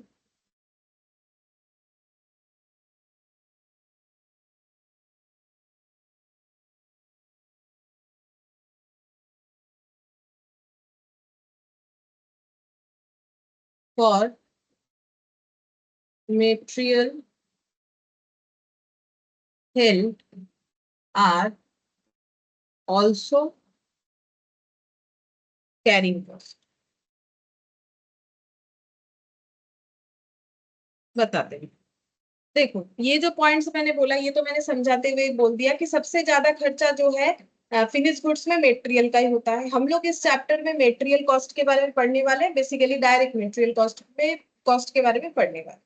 direct material cost का मतलब वो मटेरियल का कॉस्ट जो finish goods बनने के बाद भी हम लोग फिनिश गुड्स को देख के बता सकते हैं कि हाँ इसमें ये मटेरियल इतने रुपए का लगा है। अगर नहीं बता सकते तो वो इनडायरेक्ट नेचर का हो जाएगा, जिसको ओवरहेड में हम लोग जो है कवर करेंगे। There should not be a situation of material stock out, material stock out नहीं होना चाहिए, तो स्टॉक आउट होगा तो प्रोडक्शन बंद हो जाएगा, तो वही लिखा है प्रोडक्शन सफर करेगा। और अगर हम लोग ज्यादा खरीद लेते हैं, ठीक है, तो फिर क्या होगा, as that will increase our carrying cost, हमारा कैरिंग कॉस्ट बढ़ जाएगा। जैसे मान लो मेरे पास जो है एग्जाम्पल है, ठीक है, 5 किलो चीनी रखने का जगह है। अब हम जो है 5 किलो चीनी तो मेरे पास है, मैंने और 10 किलो चीनी खरीद लिया, अब मेरे पास रखने का जगह नहीं, मुझे कंटेनर खरीदना पड़ेगा, ठीक है। अब ये तो देखो तुम लोग सोचोगे कंटेनर खरीदने में क्या है, एक खरीद ही लिया जा सकता है, लेकिन ऑर्गेनाइजेशन के लिए तो कोई छोटा सा कंटेनर का बात नहीं है। उनको अगर एक्सेसिवली उन्होंने अगर मटेरियल खरीद लिया तो उसको रखने का उनका खर्चा बहुत ज्यादा हो जाता है, हो सकता है उन्हें गोडाउन जो है रेंट पे और लेना पड़ा, ठीक है। तो कैरिंग कॉस्ट जो है which means cost of keeping goods in store, store में गुड्स को रखने का खर्चा। अब रखने का खर्चा क्या क्या होता है उसमें देखो, मैंने यहाँ नीचे एक छोटा सा लिस्ट भी दिया है, सैलरी ऑफ स्टोर कीपर। अब हम लोगों ने स्टोर में जो है मटेरियल तो रखा, जितना ज्यादा मटेरियल होगा स्टोर कीपर जो है उतने होंगे, ठीक है। देखो सैलरी तो फिक्स्ड होगा स्टोर कीपर का, लेकिन अगर मैंने बहुत ज्यादा स्टोर कर लिया है मटेरियल तो मुझे मान लो पहले एक स्टोर कीपर से काम हो जाता था, लेकिन इतना ज्यादा मटेरियल स्टोर कर लिया है कि मुझे अब 3 स्टोर कीपर चाहिए, तो मेरा तीनों लोगों को सैलरी भी तो देना पड़ेगा, तो मेरा खर्चा बढ़ेगा। अगर मुझे चाहिए ही नहीं उतना मटेरियल, वो बाद में लेने से भी होता है, तो खाली खाली ये खर्चा बढ़ा के मेरा क्या फायदा। जैसे मैंने एग्जांपल दिया, अगर मेरा 5 किलो चीनी मेरे लिए ठीक है, ठीक है, 1 मंथ के लिए मान लेते हैं, तो फिर मुझे क्या जरूरत है 15 किलो खरीद के फिर से कंटेनर खरीदने का, तो वो मेंटेन करने का भी तो खर्चा बढ़ेगा। चीनी को तो मेंटेन करके भी रखना पड़ेगा, नहीं तो वो तो पानी छोड़ देगा, ठीक है। तो ऐसा बहुत सारा चीज होता है ना कि वो फिर खराब हो जाता है अपने आप। तो वहां पर देखो वेस्टेज का बात भी लिखा हुआ था, देखो there also chances of material getting damaged, ठीक है, मटेरियल डैमेज हो जाए, वेस्ट हो जाए, नॉर्मल वेस्ट, ठीक है, नॉर्मल लॉस। वेस्टेज का मतलब नॉर्मल, एबनॉर्मल नहीं। नॉर्मल लॉस का मतलब जो भी गुड्स का एक इनहेरेंट नेचर होता है ना, जैसे मैंने चीनी का बात बोला, चीनी जो है पानी छोड़ देता है, दाल चावल में जो है कीड़े लग जाते हैं, ठीक है। तो अब चीनी में तुम लोग ये नहीं देखोगे कीड़ा लग गया, नमक में कीड़ा लग गया, ऐसा नहीं होता है, लेकिन ये सब चीज जो है पानी छोड़ देता है, ठीक है, बहुत पुराना हो जाता है। तो वही बोल रहा है कि यहाँ पर नॉर्मल लॉस तो होगा ही होगा ना, मतलब एक गुड्स का जो इनहेरेंट नेचर है, जैसे फैब्रिक कपड़े का, अब एक मान लो कॉटन का पीस है, वो सालों भर रखा हुआ है, उसका यूज हो ही नहीं पा रहा है क्योंकि उसके पहले हम लोग और मटेरियल खरीद रहे हैं और मटेरियल, अब वो यूज में आया ही नहीं है, वो तो पड़ के पड़ा हुआ कट जाएगा, ठीक है। तो वही चीज हमें देखना है, उसमें कलर, कपड़े का कलर खराब हो सकता है पड़े पड़े, तो वो तो नॉर्मल लॉस है। तो वही बोल रहा है मटेरियल डैमेज हो जाएगा, हम लोग एक्सेसिवली खरीदेंगे बेस का खर्चा जो होता है कैरिंग कॉस्ट, जैसे हमें स्टोर कीपर को सैलरी देना पड़ता है तो वो हमारा बढ़ सकता है, स्टोर में जो क्लर्क रहते हैं उनका खर्चा हमारे लिए बढ़ सकता है, एक क्लर्क से काम चल रहा था अब 2 रखना पड़ रहा है, स्टोर रेंट ऑफ स्टोर, अब पहले हम लोगों का स्टोर छोटा सा था तो कम रेंट में काम होता था और उससे हमारा अच्छा भी प्रोडक्शन होता था, हम लोगों ने फालतू में मान लो एक्सेसिवली मटेरियल खरीद लिया और एक बड़ा सा स्टोर जो है रेंट पे लिया तो रेंट भी बढ़ सकता है, ठीक है। इंश्योरेंस ऑफ स्टोर, अब स्टोर में बहुत ज्यादा मटेरियल हो गया, अब ऐसा लग रहा है क्या पता कभी आग लग जाए, चोरी हो जाए, तो चलो इंश्योरेंस करवा लेते, तो इंश्योरेंस करवाएंगे तो प्रीमियम का खर्चा देना पड़ेगा, अब ज्यादा स्टॉक है तो ज्यादा बड़ा इंश्योरेंस, ज्यादा बड़ा इंश्योरेंस तो ज्यादा प्रीमियम, ठीक है। तो हमें देखो ये सब चीज का जरूरत होता है क्या, हमें क्लर्क का जरूरत नहीं है, स्टोर कीपर का जरूरत नहीं है, गोडाउन का जरूरत नहीं है, इंश्योरेंस करवाने की जरूरत नहीं, जरूरत है, लेकिन अगर हम लोग एक्सेसिवली चीजों को खरीद रहे हैं तो हमारे ये खर्चे अननेसेसरीली बढ़ सकते हैं, उस पर हमें कंट्रोल रखना पड़ेगा, नहीं तो हमारा कैरिंग कॉस्ट जो है वो बढ़ जाएगा, ठीक है। फिर क्या बोला है, स्टेशनरी एंड प्रिंटिंग, अब ये जो क्लर्क वगैरह होते हैं तो ये तो स्टेशनरी प्रिंटिंग ये सब चीजों का यूज करते हैं ना, अब जितना ज्यादा चीज रहेगा उतना ज्यादा ये सब चीजों का यूज होगा। इंटरेस्ट ऑन कैपिटल और लोन, मतलब मान लो हम लोगों ने मटेरियल खरीदने के लिए लोन ले लिया, ठीक है, अब मान लो हमें उतना मटेरियल चाहिए नहीं तो फालतू का लोन लेके मटेरियल लेके क्या फायदा, ठीक है, तो वो भी हमें देखना चाहिए, अगर जरूरत है तो जरूर से लेंगे ऐसा बात नहीं है, लेकिन समझना है अपने ऑर्गेनाइजेशन के अकॉर्डिंग कि मुझे क्या नीड है।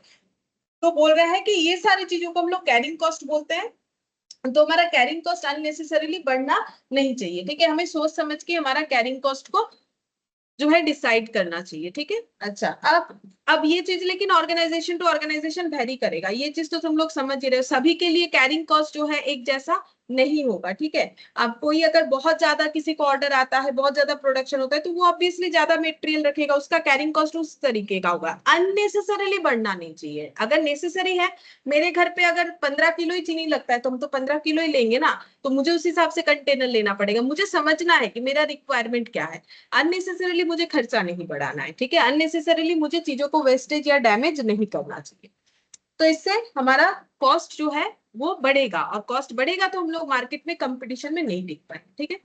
अब नेक्स्ट हम लोग क्या पढ़ेंगे, देखो हम लोगों ने ये सीख लिया कि हमें अगर मटेरियल चाहिए तो राइट टाइम में खरीदना है, राइट क्वांटिटी में खरीदना है, राइट सप्लायर से खरीदना है, हम लोगों ने सप्लायर का क्या क्या फीचर्स होना चाहिए वो भी देखा, ठीक है। और ये सब देखते देखते हम लोगों ने कैरिंग कॉस्ट भी देखा कि भाई कैरिंग कॉस्ट क्या होता है और इसे हमें कैसे ध्यान से मेंटेन करना चाहिए। अब देखो, अब हम लोग क्या करेंगे, मटेरियल का ऑर्डर प्लेस करना चाहते हैं, ठीक है, इतना चीज तो समझा, अब करना क्या है, मार्केट में जाके मटेरियल खरीदेंगे, ठीक है, ऑर्डर प्लेस करेंगे, तो ऑर्डर प्लेस जैसे ही करेंगे हमारे ऊपर 2 कॉस्ट एप्लीकेबल होगा, एक होगा परचेज कॉस्ट, दूसरा होगा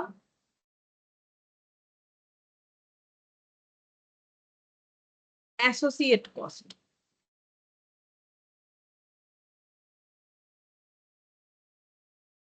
ठीक है। परचेज कॉस्ट जो है वो कौन कंट्रोल करता है, वो कंट्रोल करता है market, controlled by market. Purchase cost है ना, तो ऑर्गेनाइजेशन कंट्रोल नहीं कर सकता, मार्केट में जाके मुझे आलू चाहिए, चीनी चाहिए, ठीक है, दाल चाहिए, चावल चाहिए, आटा चाहिए, अब हम अपना कॉस्ट थोड़ी लगा सकते हैं, ठीक है, मुझे मार्केट में जो रेट चल रहा है उसी में लेना है, हाँ जो ऐसा हो सकता है कि ज्यादा क्वांटिटी में लेने से हमें थोड़ा बहुत डिस्काउंट मिल जाता है, लेकिन हम लोग थोड़ी बोल सकते हैं नहीं नहीं ये चीज 60 रुपए किलो बेचने से नहीं चलेगा, 50 रुपए किलो, ऐसा थोड़ी होता है। तो परचेज कॉस्ट जो है ना वो मार्केट कंट्रोल करता है, तो ऑर्गेनाइजेशन का इस पे कोई कंट्रोलिंग नहीं है कि वो अपने हिसाब से उसे कम या ज्यादा करे। हाँ एक चीज होता है, ज्यादा क्वांटिटी में परचेज करने से डिस्काउंट मिल सकता है, ठीक है, वो चीज अलग है, लेकिन परचेज कॉस्ट में कभी भी ऑर्गेनाइजेशन ऑर्गेनाइजेशन का कोई कंट्रोलिंग नहीं होता है, वो मार्केट अपने हिसाब से अपने डिमांड सप्लाई के अकॉर्डिंग उसका कॉस्ट कम ज्यादा होता है। कभी कोई रॉ मटेरियल का कॉस्ट कम हो गया, अच्छा खासा जो है उसका सप्लाई हो रहा है, ठीक है। कभी कभी क्या होता है सप्लाई नहीं है, डिमांड बहुत ज्यादा है, तो वही सेम चीज का प्राइस बढ़ जाता है, तो फिर बड़े हुए प्राइस में लेना पड़ता है, तो वो कोई भी कंट्रोल नहीं कर सकता है, ठीक है। लेकिन जो एसोसिएट कॉस्ट है, एसोसिएट कॉस्ट में दो कॉस्ट होता है, एक होता है कैरिंग कॉस्ट जो अभी मैंने तुम लोग को समझाया, और एक होता है ऑर्डरिंग कॉस्ट, ठीक है। कैरिंग कॉस्ट तो मैंने अभी बहुत सारा एग्जांपल दिया समझाया, लेकिन ये मत सोचो कि यही सिर्फ एक लिस्ट है, ये तो एग्जांपल है, ठीक है। ये यहाँ चाहो तो एटसेट्रा भी लिख सकते हो, लेकिन और भी बहुत सारे कैरिंग कॉस्ट हो सकते हैं, ये जो समझाने के लिए कि ये इस तरीके का चीज कैरिंग कॉस्ट होता है, बेसिकली मटेरियल को रखने का खर्चा। अब ऑर्डरिंग कॉस्ट, अब ये ऑर्डरिंग कॉस्ट क्या होता है? ऑर्डरिंग कॉस्ट का मतलब यहाँ हम कुछ एग्जांपल्स दे देते हैं। सबसे पहले लिखते हैं preparation of purchase order, second invitation of tender, third mailing billing,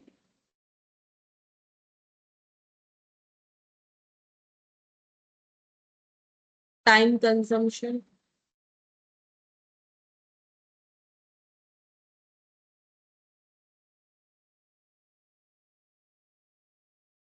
tender processing cost,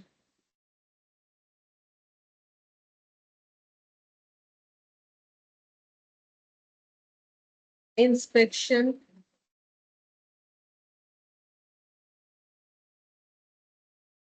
etcetera, ठीक है। देखो हम समझाते हैं, ऑर्डरिंग कॉस्ट में ये सब मैंने लिखा है ऑर्डरिंग कॉस्ट का। अच्छा चलो और दो लिख देते हैं, एक हो जाएगा फ्रेट,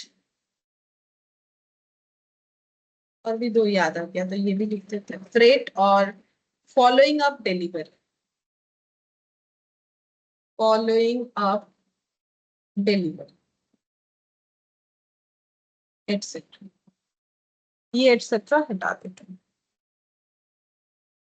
अच्छा, ये सब जो इतना मैंने 5-6 कॉस्ट लिखा, ये क्या कॉस्ट है? देखो इसको बोलते हैं ऑर्डरिंग कॉस्ट। अच्छा, ऑर्डर करने का भी कोई कॉस्ट होता है? होता है, बड़े बड़े ऑर्गेनाइजेशन में ऑर्डर करने का भी कॉस्ट होता है। जैसे एक सिंपल बात बता, आजकल ऑनलाइन परचेस करते हैं हम लोग, ठीक है। सब कोई कुछ ना कुछ तो करता ही होगा ऑनलाइन परचेस, तो ऑनलाइन में जब हम लोग कुछ परचेस करते हैं तो वहां टाइम नहीं देते हैं बैठ बैठ के मोबाइल पे उस प्रोडक्ट को देखना। मान लो एक मोबाइल खरीदना चाहते हो, मार्केट में क्या क्या मोबाइल है, फिर उसको कंपेयर करोगे, ठीक है। कंपेयर करने का भी अलग अलग जो है मतलब ऐप वगैरह रहते हैं, वहां पर कंपेयर कर सकते हैं कि इस मोबाइल का ये फीचर्स है, इस मोबाइल का ये फीचर्स है, ये है, ठीक है। फिर उसमें इतना ये फैसिलिटी है, ये इतना प्राइस है, ये उतना प्राइस है, ठीक है। तो ये जो टाइम दे रहे चीज को खरीदने के लिए, ठीक है, तो टाइम कंजम्पशन यहाँ पर एक पॉइंट है। देखो टाइम कंजम्पशन मतलब ऑर्डर करने के पहले क्या कॉस्ट बेयर कर रहे हो, अपना टाइम लगा रहे हो, ठीक है।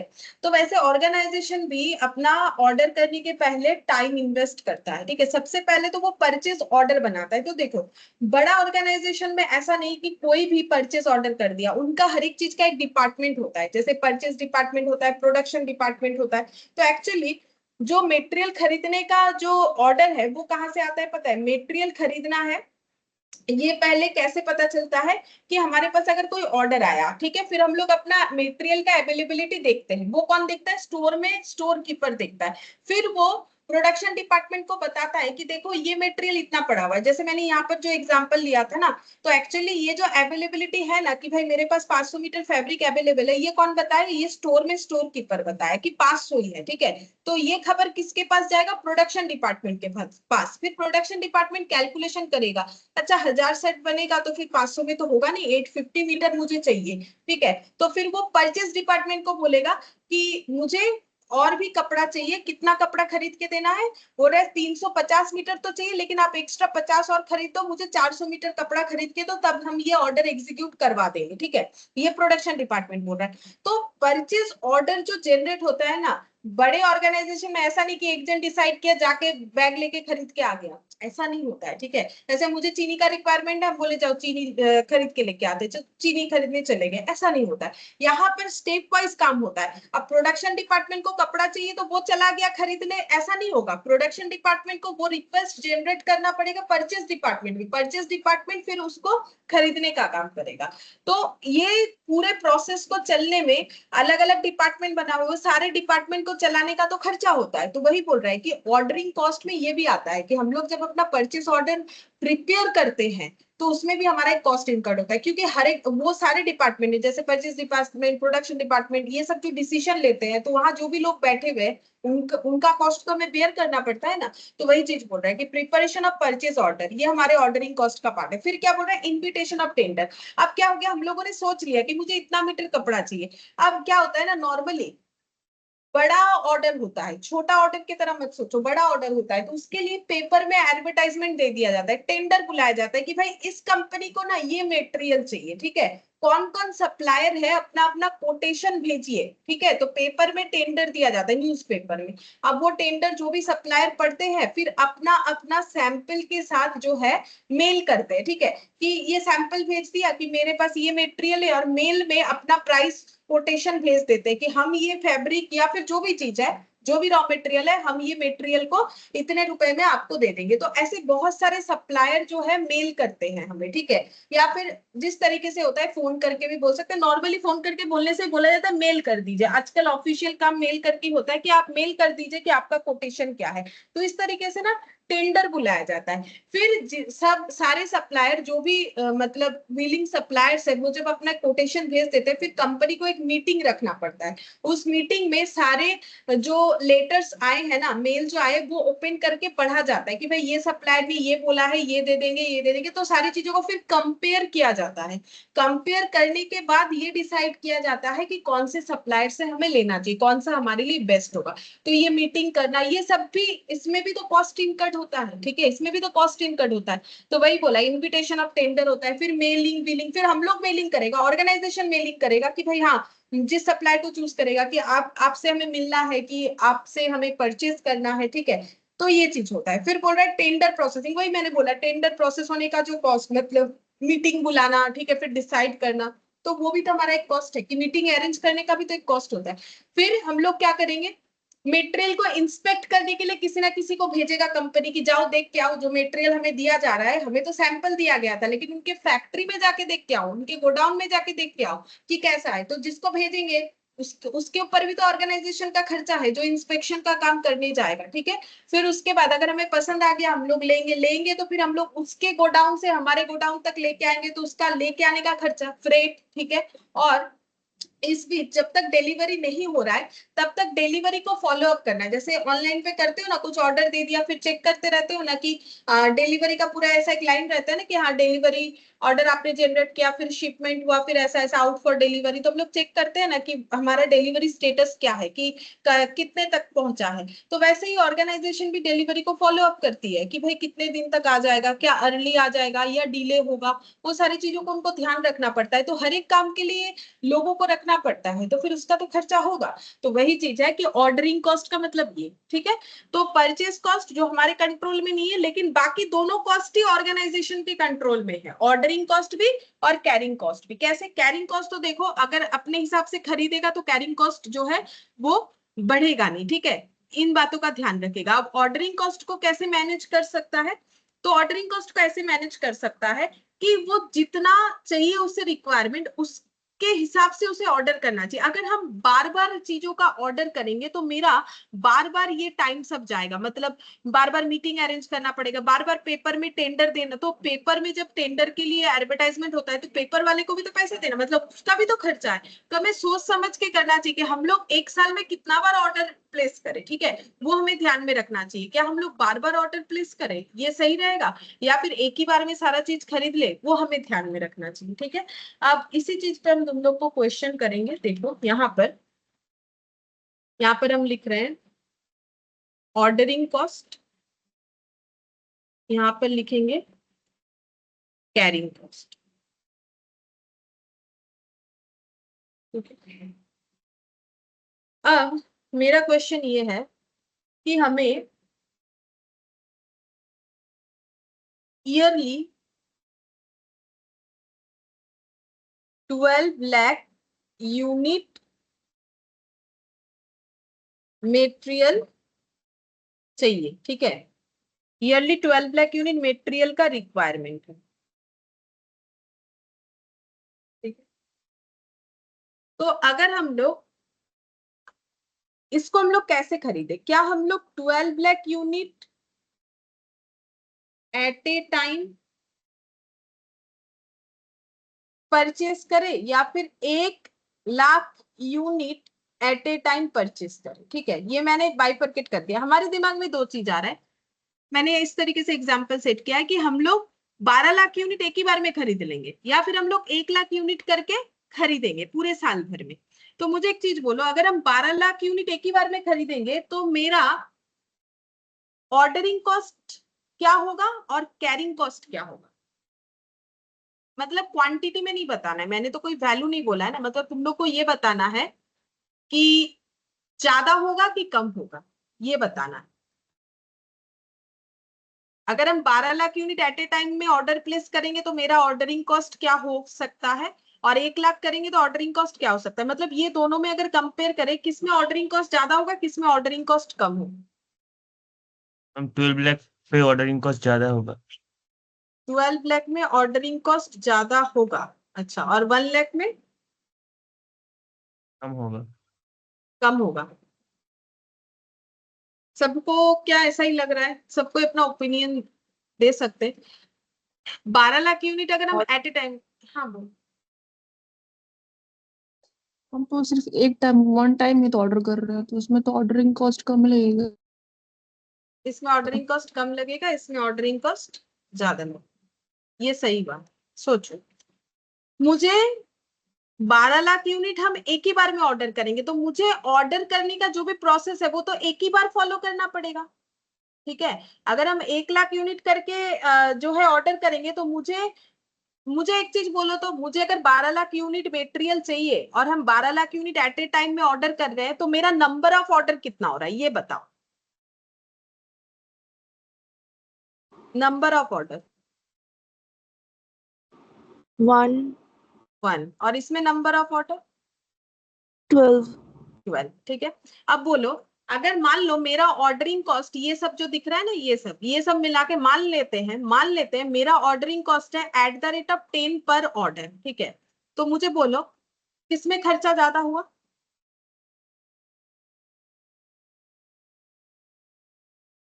हम 1 लाख पे।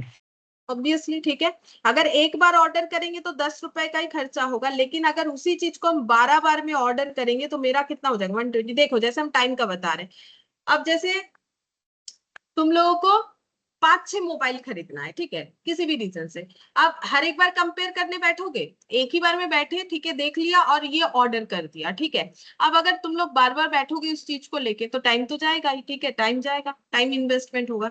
तो ये तो टाइम के हिसाब से बता दिया, लेकिन ऑर्गेनाइजेशन के हिसाब से सोचो कि अगर वो 12 लाख यूनिट को एक एक लाख करेगा, हर बार ऑर्डर को प्रोसेस करने के लिए इस तरीके का खर्चा होगा, फॉलो अप करना पड़ेगा, डिलीवरी उसके लिए एक पर्सन को भेजेगा, हर बार इंस्पेक्शन के लिए एक पर्सन को भेजेगा, बार बार गोडाउन तक सामान लाने का भाड़ा यानी फ्रेट लगेगा, ठीक है, टाइम कंजम्पशन होगा, न्यूज़पेपर में टेंडर बुलाना पड़ेगा, तो ये सारी चीजों का खर्चा होगा। तो अगर हम ऑर्डर, नंबर ऑफ ऑर्डर जितना कम होगा मेरा ऑर्डरिंग कॉस्ट उतना कम होगा, ठीक है। अब कैरिंग कॉस्ट का बताओ। अब अगर हम एक बार में 12 लाख यूनिट ऑर्डर कर रहे हैं तो मेरा कैरिंग कॉस्ट क्या होगा इस केस में, ज्यादा किसमें ज्यादा और होगा किसमें, मैम। किसमें ज्यादा होगा बोलो। 12 लाख में। हाँ 12 लाख में ज्यादा होगा, लेकिन इसमें क्या हो जाएगा, कम हो जाएगा। क्यों, 12 लाख यूनिट को रखने का खर्चा ऑब्वियसली ज्यादा होगा, जबकि 1 लाख यूनिट की चीजों को रखने का खर्चा ऑब्वियसली कम होगा। अब प्रॉब्लम क्या हो गया, देखो ये चीज बन रहा है, देखो ये एरो ऐसे दिख रहा है। अगर हम लोग अपना ऑर्डरिंग कॉस्ट बचाने जाएंगे, कम करने जाएंगे, तो कैरिंग कॉस्ट क्या होगा, बढ़ जाएगा। और अगर हम लोग ऑर्डरिंग कॉस्ट को ऑर्डर मतलब कैरिंग कॉस्ट को कम करने का सोचेंगे तो ऑर्डरिंग कॉस्ट बढ़ जाएगा। इसका मतलब क्या हो रहा है बोलो तो, कैरिंग कॉस्ट और ऑर्डरिंग कॉस्ट एक दूसरे के साथ ऑपोजिटली काम करता है। कैरिंग कॉस्ट बचाने का सोचोगे ऑर्डरिंग कॉस्ट बढ़ जाएगा, ऑर्डरिंग कॉस्ट बचाने का सोचोगे कैरिंग कॉस्ट बढ़ जाएगा, क्योंकि दोनों एक दूसरे के इनवर्स है। ठीक है, क्यों? नॉर्मल सा बात है, अगर हम अपना ऑर्डरिंग कॉस्ट कम करेंगे तो ज्यादा क्वांटिटी में खरीदने का सोच रहे हैं, जैसे ही ज्यादा क्वांटिटी में खरीदेंगे कैरिंग कॉस्ट बढ़ेगा। अब अगर हम सोचेंगे कि मेरा ऑर्डरिंग कॉस्ट को क्यों ना हम बढ़ा लेते हैं, कैरिंग कॉस्ट को कम कर लेंगे, तब क्या होगा, मेरा रखने का खर्चा जरूर कम होगा, लेकिन बार बार ऑर्डर करने का खर्चा बढ़ जाएगा। लेकिन मुझे क्या करना है ना, मुझे एक ऐसे ऑर्डर का जो है सोचना चाहिए जिसमें carrying cost equal to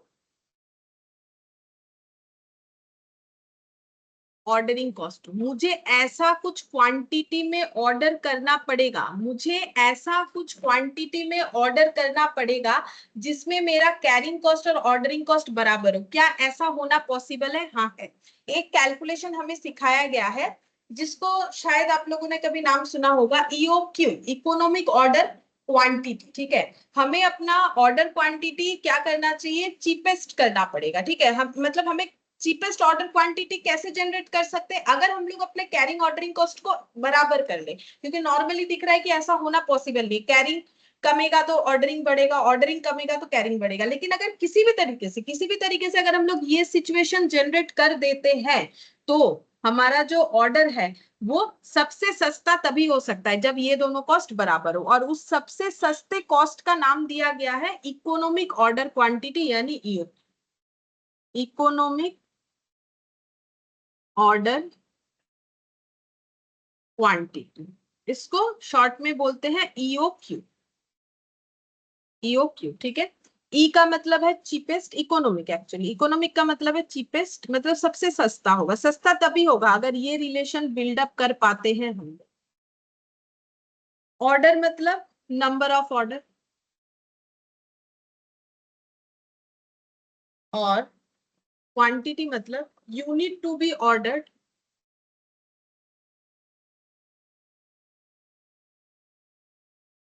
in an order. मतलब एक बार ऑर्डर करने से हम लोग जितना यूनिट ऑर्डर करेंगे वही हम लोग का क्वांटिटी होगा। ठीक है, तो इसमें क्या होता है, इकोनॉमिक ऑर्डर क्वांटिटी जो है इसमें लिखेंगे at a time how much order should be placed so that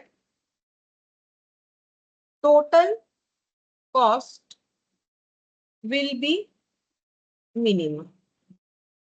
ठीक है, हमें क्या ध्यान रखना है कि हमारा टोटल कॉस्ट मिनिमम हो, लेकिन कितना ऑर्डर करेगी टोटल कॉस्ट मिनिमम हो। अब टोटल कॉस्ट ये कौन सा कॉस्ट हो गया, ये दोनों मिला के total cost, purchase cost plus associate cost, मतलब basically purchase cost, carrying cost और ऑर्डरिंग कॉस्ट ये सब मिला के हो जाता है टोटल कॉस्ट। तो मेरा टारगेट ये होना चाहिए कि मेरा टोटल कॉस्ट हमेशा मिनिमम हो, ये मुझे कोशिश करना पड़ेगा। क्या ऐसा करे कि मेरा टोटल कॉस्ट मिनिमम हो। तो देखो परचेस कॉस्ट तो मैंने पहले ही बोला ये तो मार्केट पे है, इस पे हमारा कोई कंट्रोलिंग नहीं है, लेकिन कैरिंग ऑर्डरिंग पे हमारा कंट्रोल है। अब हमें डिसाइड करना है कि हम लोग एक बार ऑर्डर करेंगे कि 12 बार ऑर्डर करेंगे। ठीक है, अब इसमें प्रॉब्लम क्या हुआ, ऑर्डरिंग बढ़ रहा है तो कैरिंग कम हो रहा है, कैरिंग कम हो रहा है तो ऑर्डरिंग बढ़ रहा है। ठीक है, तो हमें ये करना है कि कैरिंग ऑर्डरिंग को बराबर कर देना है। अगर ऐसा कर पाते हैं तो फिर हमें मिनिमम ऑर्डरिंग को, मिनिमम जो है कॉस्ट, टोटल कॉस्ट बियर करना पड़ेगा मटेरियल को खरीदने के लिए, लेकिन हमें उसके लिए carrying cost equal to ordering cost करना पड़ेगा। और ये करने पे जो ऑर्डर करने का कैलकुलेशंस निकल के आता है उसका नाम दिया गया है economic order quantity. Cheapest number of order मतलब सबसे सस्ते में अगर हमें ऑर्डर करना है, मतलब कैरिंग कॉस्ट और ऑर्डरिंग कॉस्ट हम लोग का बराबर होगा तो ही सबसे सस्ते में हमारा जो है मटेरियल हमें मिलेगा। ठीक है, तो उसका फॉर्मूला क्या होता है, मतलब इकोनॉमिक ऑर्डर क्वांटिटी ये जो है ना ये कैलकुलेशन है। ठीक है, ये कैलकुलेशन है, इसको कुछ एजम्पशन के बेसिस पे कैलकुलेशंस किया गया है। मतलब प्रैक्टिकली इसका यूज होता है, ऐसा नहीं है कि इसका यूज नहीं होता है, लेकिन ये कुछ एजम्पशन पे बेस्ड है। ठीक है, मतलब कुछ एजम्पशन अगर हम लोग फॉलो कर रहा है ऑर्गेनाइजेशन तो ही वो ईओक्यू से अपना प्रॉब्लम को सॉल्व कर सकता है। अब एजम्पशन क्या है वो हम लिखवा देते हैं, फिर इसका कैलकुलेशन दिखाएंगे। तो ईओक्यू जो है ये कैसे निकालेंगे, मतलब कैसे करके कैरिंग कॉस्ट और ऑर्डरिंग कॉस्ट को बराबर कर सकते हैं। तो उसका एजम्पशन क्या है कि एनुअल रिक्वायरमेंट माना जाता है ये जब इकोनॉमिक ऑर्डर क्वांटिटी को कैलकुलेट किया गया, ठीक है, इस पे जब एक्सपेरिमेंट करके ईओक्यू निकाला गया तो क्या क्या एजम्पशन लिया गया था। पहला है कि एनुअल रिक्वायरमेंट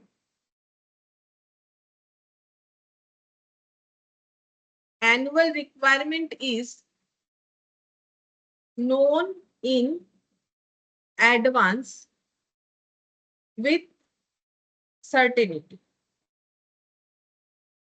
मतलब हमें पूरे साल का रिक्वायरमेंट पता होना चाहिए। अभी हम लोग क्वेश्चन करेंगे तो देखिएगा आप लोग कि हमें क्वेश्चन में ना हमेशा एनुअल डिमांड दिया हुआ रहेगा, नहीं दिया हुआ रहेगा तो हमें एनुअल डिमांड में कन्वर्ट कर लेना चाहिए, मतलब मंथली दिया हुआ है तो एनुअल में कन्वर्ट कर लेना चाहिए।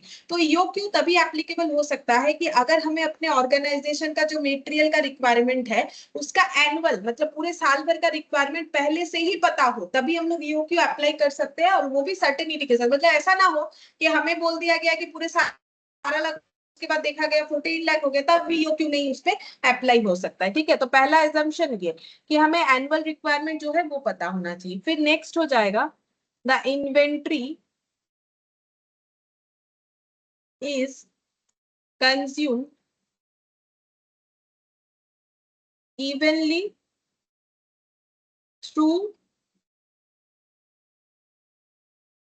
throughout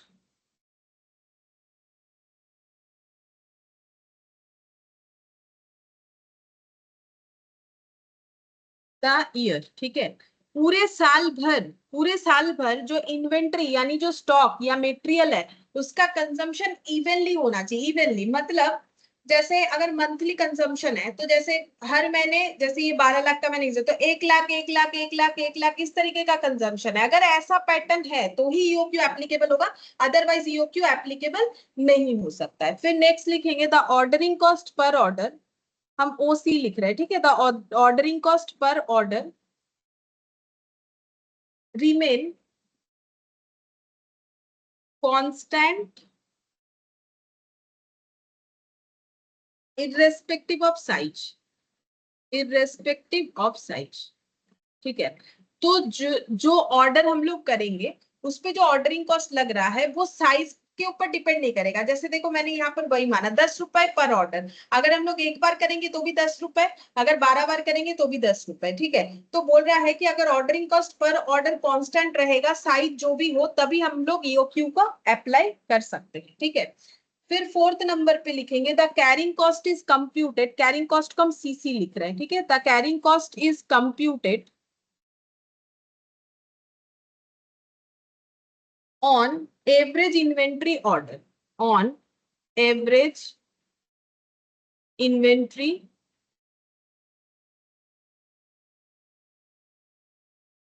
order। कैरिंग कॉस्ट किस पे कैलकुलेट होगा, हम लोग एवरेज जितना इन्वेंट्री ऑर्डर करेंगे उस पे कैरिंग कॉस्ट को कैलकुलेट किया जाता है। ठीक है, फिर नेक्स्ट लिखेंगे फिफ्थ नंबर में the annual carrying cost is computed on, ये तो मैंने लिख दिया द कैरिंग कॉस्ट इज अच्छा सॉरी यहाँ पर थोड़ा सा गलत लिख दिया ये वाला। The carrying cost is computed as a fixed percentage of purchase price। हाँ ये लिखना था मुझे पहले। देखो कैरिंग कॉस्ट किस पे कैलकुलेट होगा, बोल रहा है कि रखने का खर्चा किस पे कैलकुलेट होगा, बोल रहा है कि जितना परचेस प्राइस होगा मटेरियल का उस पे। जैसे मान लेते हैं कि हम लोगों ने कैलकुलेट किया कि हमारे इस मटेरियल को रखने का जो कैरिंग कॉस्ट है वो 2% है। अब ये 2% किस पे लगाए, बोल रहा है जितने से मटेरियल परचेस किया परचेस प्राइस पे लगाना है। ठीक है, ईओक्यू हमें बोल रहा है कि परचेस प्राइस पे लगाना है। फिर नेक्स्ट हम लोग लिखेंगे the annual carrying cost, annual carrying cost कैसे कैलकुलेट करना है, is computed on average inventory order. ये वाला पॉइंट अभी समझ में आ जाएगा, एवरेज इन्वेंट्री क्या होता है।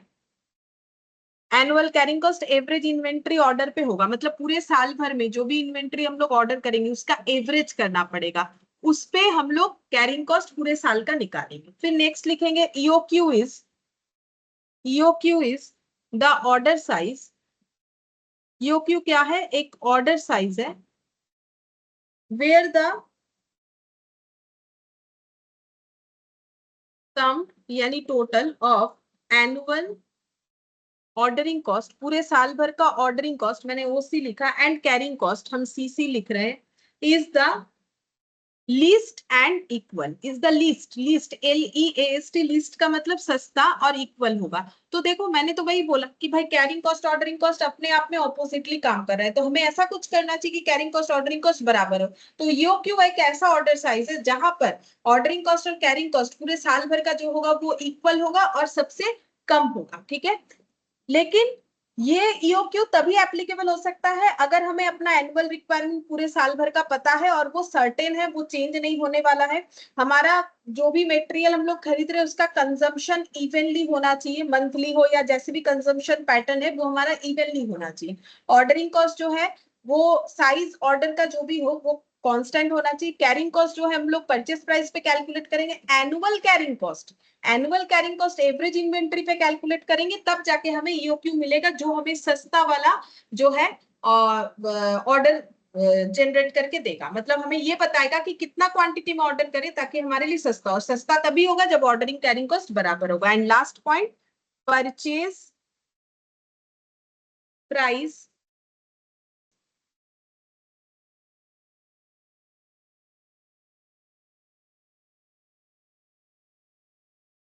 पर यूनिट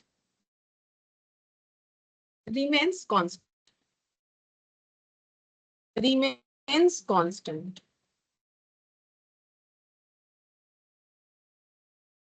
परचेज प्राइस जो है वो पर यूनिट क्या होना चाहिए, कांस्टेंट होना चाहिए, उसमें भी चेंजेस नहीं होना चाहिए, तब जाके EOQ एप्लीकेबल होगा, ठीक है। अब इसका एक हम ग्राफ भी बना के दिखा देते हैं, ठीक है।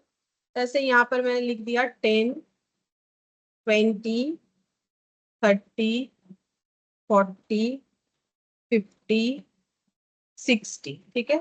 और यहाँ पर लिख दिया, ये तो 0 होता है, ओरिजिन हो गया 5, 10, 15 और 20, ठीक है। तो इधर क्या लिखा जाता है, इधर कॉस्ट लिखा जाता है, ये सब कॉस्ट है, ये क्या है, साइज है, क्वांटिटी है, ठीक है। तो अब देखो क्या होता है, कुछ इस तरीके से होगा चीज, देखो जब हम 10 क्वांटिटी में ऑर्डर करेंगे तो मेरा कॉस्ट कम होगा, 20 करेंगे तो मेरा कॉस्ट और बढ़ेगा। मतलब मेरा जो कैरिंग, मतलब ये क्या है, ये कॉस्ट जो है मेरा, इसमें मतलब एक्चुअली मेरा जब ग्राफ प्लॉट होगा तो मुझे क्या दिया हुआ रहेगा, कैरिंग कॉस्ट, ऑर्डरिंग कॉस्ट, ये जो कॉस्ट है कैरिंग कॉस्ट को ही बता रहा है, ऑर्डरिंग कॉस्ट को ही बता रहा है। तो कैरिंग कॉस्ट और ऑर्डरिंग कॉस्ट वाला जो कर्व है वो कैसे बनेगा, तो सीधा बात है, देखो जितना ज्यादा ऑर्डर करेंगे कैरिंग कॉस्ट बढ़ेगा, मतलब कैरिंग कॉस्ट का कर्व ऐसा होगा, अपवर्ड होगा, क्योंकि बढ़ेगा, 10 हुआ तो जितना 20 और बढ़ेगा, 30 और बढ़ेगा, तो मेरा इस तरीके से ये बढ़ता जाएगा, खर्चा बढ़ता जाएगा, क्वांटिटी बढ़ेगा तो खर्चा बढ़ता जाएगा, तो ये कर्व मेरा अपवर्ड होगा, ठीक है। अच्छा, अब मेरा जो ये जो लाइन है इसको हम नाम दे देते हैं कैरिंग कॉस्ट बोलते हैं, कैरिंग कॉस्ट।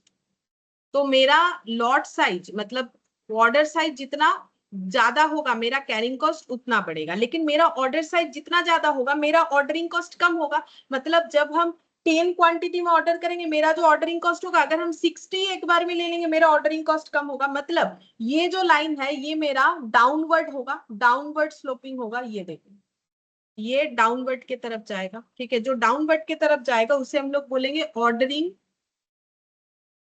कॉस्ट वाला कर्व, ठीक है।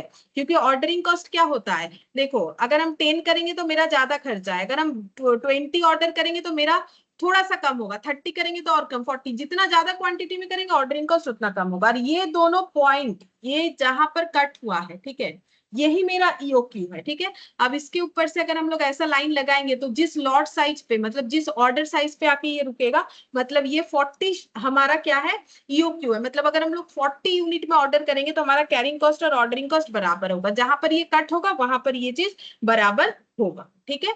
अब ये तो एजम्पशन क्या था, वो रूल्स मैंने बता दिया। अब हम लोग सीखेंगे कि ईओक्यू को कैसे कैलकुलेट किया जाता है। ठीक है, तो ईओक्यू को कैलकुलेट करने के लिए क्या करना पड़ेगा, ordering cost equal to carrying cost होना चाहिए, हम लोगों ने देखा। अब इसके बेसिस पे हम फॉर्मूले को थोड़ा सा समझा देंगे ताकि कोई भी क्वेश्चन आए तो तुम लोग इजीली कर सकते हो। तो हम यहाँ पर लिखेंगे, हमारा रूल्स ये होना चाहिए, ordering cost equal to carrying cost, ये है ईओक्यू। ठीक है, ऑर्डरिंग कॉस्ट और कैरिंग कॉस्ट बराबर करना चाहते हैं। अब ऑर्डरिंग कॉस्ट कैसे कैलकुलेट होगा, अभी देखो मैंने सिखाया यहाँ पर ऑर्डरिंग कॉस्ट कैसे कैलकुलेट होगा, number of order into ordering cost per order. अब नंबर ऑफ ऑर्डर कैसे निकाला, ये क्या था, 12 लाख यूनिट पूरे साल भर का डिमांड था। अगर 12 लाख यूनिट हम लोग एक ही बार में मंगवा लेंगे तो हमें कितना बार ऑर्डर करना पड़ेगा, 12 लाख बाई 12 लाख यानी एक बार। अगर 12 लाख यूनिट हम लोग एक एक लाख करके ऑर्डर करेंगे तो हमें कितना बार करना पड़ेगा, 12 बार करना पड़ेगा। अगर इस 12 लाख यूनिट को हम 4-4 लाख करके खरीदते तो मुझे कितना बार ऑर्डर करना पड़ता, 3 बार ऑर्डर करना पड़ता। तो ये कैसे निकाल रहे हैं, 12 लाख क्या है, एनुअल रिक्वायरमेंट। ठीक है, 12 लाख क्या है मेरा एनुअल रिक्वायरमेंट, और ये क्या है, एक बार में जितना ऑर्डर कर रहे हैं। ये क्या है, एक बार में जितना ऑर्डर करना चाहते हैं। ये क्या है, एक बार में जितना ऑर्डर करना चाहते हैं। तो फॉर्मूला में क्या हो जाएगा, इसी चीज को हम फॉर्मूला में लिख पाएंगे, एनुअल रिक्वायरमेंट डिवाइडेड बाय जितना हम लोग एक बार में ऑर्डर करना चाहते हैं उसका इंग्लिश लिख देंगे बस। तो यहाँ पर लिखेंगे एनुअल कंजम्पशन या एनुअल रिक्वायरमेंट, जो चाहो लिख सकते हो। एनुअल कंजम्पशन डिवाइडेड बाय क्या करना है, number of units, number of units to be ordered in a single order into ordering cost पर ऑर्डर। तो देखो मैंने जो एग्जांपल दिया था उसमें यही किया, मैंने ऑर्डरिंग कॉस्ट पर ऑर्डर माना था 10 रुपीज, और कितने बार ऑर्डर करेंगे तो वो हमें पता चल जाएगा। ठीक है, और कैरिंग कॉस्ट ये हम लोग पूरे साल भर का निकाल रहे हैं। कैरिंग कॉस्ट कैसे निकालेंगे, कैरिंग कॉस्ट कैसे निकालना है, तो ये देखो यहाँ पर एक लाइन लिखा था, कैरिंग कॉस्ट पूरे साल भर का कैसे निकलता है, computed on average inventory order. हम लोग पूरे साल में जितना भी इन्वेंट्री ऑर्डर करेंगे उसका एवरेज निकालेंगे। ठीक है, तो एवरेज कैसे करेंगे, 1/2 हाफ करेंगे, एवरेज का मतलब into number of units to be ordered in a single order, in a single order. ठीक है, एक बार में हम लोग जितना यूनिट ऑर्डर करना चाहते हैं उसका एवरेज करेंगे, क्योंकि क्वेश्चन हमें यहाँ पर एजम्पशन हमें बोला है कि हमें क्या करना है, एवरेज कर देना है, जितना इन्वेंट्री ऑर्डर होगा उसका एवरेज कर देना है। एवरेज मतलब डिवाइडेड बाय 2 इनटू क्या करेंगे, ये कर दिया। अब ये मटेरियल पे मुझे कैरिंग कॉस्ट लगाना है तो हम क्या लिखेंगे, carrying cost per unit per annum. ठीक है, तो इसको थोड़ा छोटा छोटा करके लिखते हैं, carrying cost per unit per annum मतलब ईयरली एक यूनिट का कैरिंग कॉस्ट कितना है। ठीक है, तो साल भर में जितना ऑर्डर करेंगे उस पे मल्टीप्लाई करेंगे तो आंसर आ जाएगा। अब एनुअल कंजम्पशन को बोलेंगे AC, number of units to be ordered in a single order, वही हमारा ईओक्यू है। देखो ईओक्यू का मतलब number of units to be ordered in a single order. ठीक है, यही मेरा क्या है ईओक्यू, एक बार में हम जो ऑर्डर प्लेस करना चाहते हैं जितने क्वांटिटी में वो मेरा चीपेस्ट होगा, क्योंकि ऑर्डरिंग कैरिंग कॉस्ट बराबर करके हम लोग कर रहे हैं, तो वो मेरा ईओक्यू होगा, into ordering cost per order. ठीक है, अब इसको क्या लिख सकते हैं, half into number of units to be ordered in a single order यानी ईओक्यू। ठीक है, into carrying cost per units per annum. ठीक है, अब क्रॉस मल्टीप्लीकेशन करेंगे, तो क्रॉस मल्टीप्लीकेशन करने से क्या होगा, इसके नीचे कुछ नहीं है 1 है, इसके नीचे 1 है, इसके नीचे 1 है। अब क्रॉस मल्टीप्लीकेशन करते हैं इधर से इधर, तो क्या हो जाएगा, ऐसे हो जाएगा, ये देखो 2 इंटू ईओक्यू स्क्वायर। ठीक है, पहले ना ये नीचे जो 1 लिखा वो हटा दे, नहीं तो फिर कंफ्यूजन, ये समझाने के लिए किया था। ठीक है, क्रॉस मल्टीप्लीकेशन, तो 2, ये देखो ये 2 नीचे का, इधर 2 इंटू यहाँ पर हो जाएगा, अच्छा 2 इंटू ईओक्यू ऑर्डर तो नहीं आएगा, सॉरी, इसमें हम लोग का ये इधर 1 है इधर 1 है, तो 2 इंटू एसी हो रहा है, 2 इंटू एसी इंटू ओसी। इधर क्या आ जाएगा, 1 into EOQ into carrying cost और ईओक्यू इसमें मल्टीप्लाई हो जाएगा, तो ईओक्यू का square into carrying cost per unit per annum. मुझे ईओक्यू निकालना है तो मुझे ईओक्यू इस साइड रखना चाहिए, तो ईओक्यू का स्क्वायर इक्वल टू क्या हो जाएगा 2 into AC into OC divided by क्या हो जाएगा carrying cost per unit per annum, और ईओक्यू कितना हो जाएगा root over of 2 into AC OC, actually per order ही होता है तो इसको ऐसे करके ही लिखा जाता है carrying cost per unit per annum, ये पर ऑर्डर ही है लेकिन ओसी फॉर्मूले में इस तरीके से लिखा जाता है 2 AC OC divided by CC CC PU P है, ठीक है सीसी पूपा ऐसे याद रख सकते हो, ठीक है। तो carrying cost per unit per annum ये हो गया, तो ये फॉर्मूला जो है ये हमें याद रख के क्वेश्चंस करना पड़ेगा, ठीक है। अब ये फॉर्मूला मैंने पूरा समझा दिया कि फॉर्मूला कैसे हुआ क्या हुआ, क्योंकि क्वेश्चन में कभी कभार हमें पूछेगा कैरिंग कॉस्ट बताओ, कभी पूछेगा ऑर्डरिंग कॉस्ट बताओ, ठीक है। तब अगर ये चीज नहीं समझ में आएगा तो कैसे निकालेंगे हम लोग कैरिंग कॉस्ट ऑर्डरिंग कॉस्ट, ठीक है। अब चलो हम लोग देखते हैं क्वेश्चन करके, ठीक है। तो यहाँ पर सबसे पहला क्वेश्चन इलास्ट्रेशन 3, देखो क्या दिया हुआ है, बोल रहा है कि calculate the economic order quantity from the following information, also state the number of order to be placed in a year. हमें बोला है ईओक्यू निकालने के लिए, जैसे ही बोला ना हमें ईओक्यू निकालो, ठीक है, तो हमें ये फॉर्मूला लिख लेना चाहिए।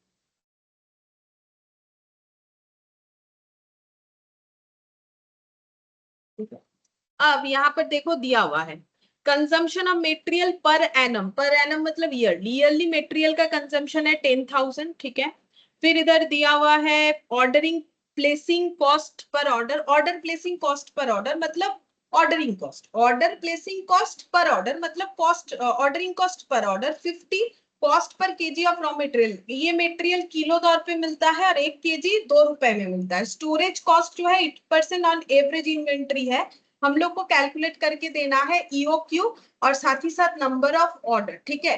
तो पहला क्वेश्चन है तो हम पूछते जा रहे हैं आप लोगों से। पहले यहाँ पर एसी का मतलब क्या है एनुअल कंजम्पशन, इतना सारा डिटेल्स में मैंने इसीलिए बताया, कहीं पर भी फॉर्मूला ऐसे बनाने के लिए नहीं देगा, लेकिन इसीलिए बताया ताकि क्वेश्चन करते वक्त हमें क्लियर नॉलेज रहे कि एसी का मतलब क्या होगा, ठीक है। अच्छा तो मुझे बोलो कि यहाँ पर एनुअल कंजम्पशन कितना लिखे, इस फॉर्मूले में एसी कितना होगा, देख के ही बोलो। 10,000। हाँ दिया हुआ ही है consumption of material per annum, ये 10,000। अच्छा ऑर्डरिंग कॉस्ट पर ऑर्डर होता है, बोलो वो कितना है, हम दिखाते हैं क्वेश्चन।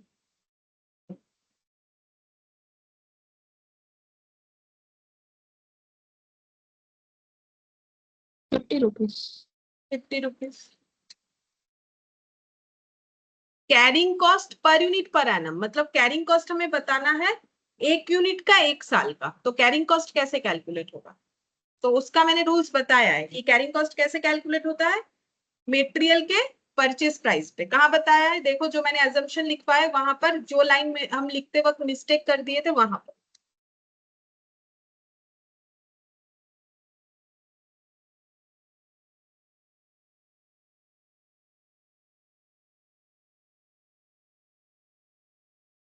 बोल तो दिया purchase price,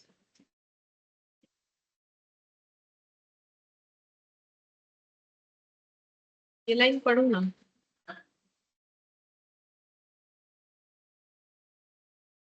fixed percentage of purchase price. तो पहले ये तो बताओ कि ये स्टोरेज कॉस्ट क्या कॉस्ट है, कैरिंग कॉस्ट की ऑर्डरिंग कॉस्ट। स्टोरेज कॉस्ट तो एक नाम दिया हुआ है लेकिन वो कौन से कॉस्ट में पड़ता है, स्टोरेज कॉस्ट कौन सा कॉस्ट है, कैरिंग कॉस्ट ऑर्डरिंग कॉस्ट या परचेज कॉस्ट, बोलो। Carrying cost. कैरिंग। तो storage cost one type of carrying cost. अब मुझे अपना कैरिंग कॉस्ट कैलकुलेट करना है, क्या कैलकुलेट करना है carrying cost per unit per annum, ठीक है। तो एक कैरिंग कॉस्ट का मुझे नाम दिया हुआ है, क्या दिया हुआ है स्टोरेज कॉस्ट, वो कितना है 8% ऑन एवरेज इन्वेंट्री, वो पूरे साल भर में कितना होता है इन्वेंट्री पे 8% होता है, ठीक है। अब यहाँ पर मुझे दे दिया है cost per KG of raw material 2 rupees, और मुझे कैरिंग कॉस्ट अगर कैलकुलेट करना है तो मुझे यहाँ पर क्या बताया, देखो रूल्स क्या बोला है कि कैसे कैलकुलेट किया जाता है। एवरेज इन्वेंट्री पे कैलकुलेट किया जाता है, और कैरिंग कॉस्ट को कैसे कैलकुलेट करेंगे, fixed percentage of purchase price. तो ये फिक्स्ड परसेंटेज दे दिया है, कैरिंग कॉस्ट का परचेज प्राइस कितना है 2 रुपीज, तो 2 रुपीज पे 8% लगाएंगे। परचेज प्राइस कितना है 2 रुपीज, 2 रुपीज पे कितना लगाना है, फिक्स्ड परसेंटेज जो भी बोलेगा क्वेश्चन में 8%, तो अब जितना होगा उतना। अब ये पूरा कैलकुलेट करके बताना है कि कितना आ रहा है। 2 इंटू कितना 0.16 ये 0.16 आ रहा है, पूरा कैलकुलेट करने से कितना आएगा आंसर? 2500। 2500 ये आ जाएगा 2500। इसको मुझे क्या लिखना पड़ेगा, केजी, ठीक है, क्योंकि मेरा मेटेरियल यूनिट क्या था, केजी था, तो मेरा यूक्यू क्या हो गया, मतलब बात ये हो गया कि अगर हम 2500 केजी एक बार में ऑर्डर करते हैं तो मेरे लिए क्या होगा, सस्ता होगा, ठीक है, सबसे सस्ता यही हो सकता है और कुछ नहीं। और मुझे और एक चीज भी निकाल के देना है, क्या बोला है, देखो, the number of order to be placed in a year, number of order to be placed in a year, बताओ क्या होगा। इतना कुछ समझाने से ये आंसर आना चाहिए। अब देखते हैं तुम लोग दे पाते हो कि नहीं। Number of order to be placed in a year, एक साल में हमें कितना ऑर्डर करना पड़ेगा, 4 टाइम्स, सही है, टाइम्स बोलना पड़ेगा। देखो हमें 10,000 केजी पूरे साल भर में चाहिए, हम लोगों ने डिसाइड किया है कि हम लोग एक बार में 2500 केजी ऑर्डर करेंगे, ठीक है, तो हमें कितना बार ऑर्डर करना पड़ेगा, 4 टाइम्स, हो गया, ठीक है।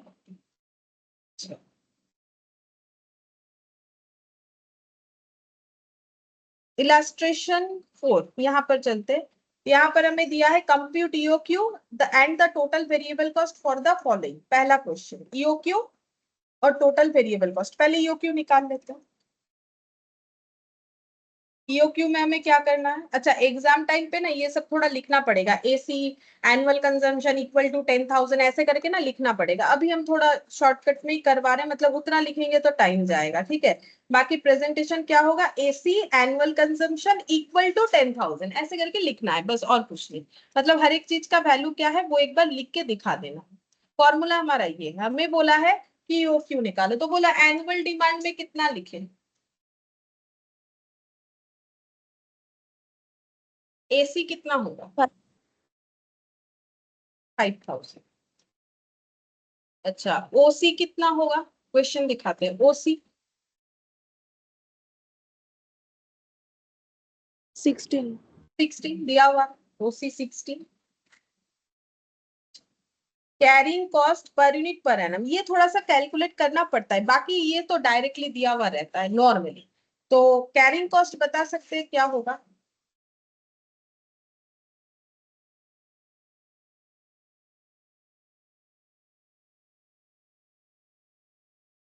जीरो पॉइंट 4 होगा सिर्फ, 0.4, ये तो 40 पैसा नहीं 4 रुपए होगा।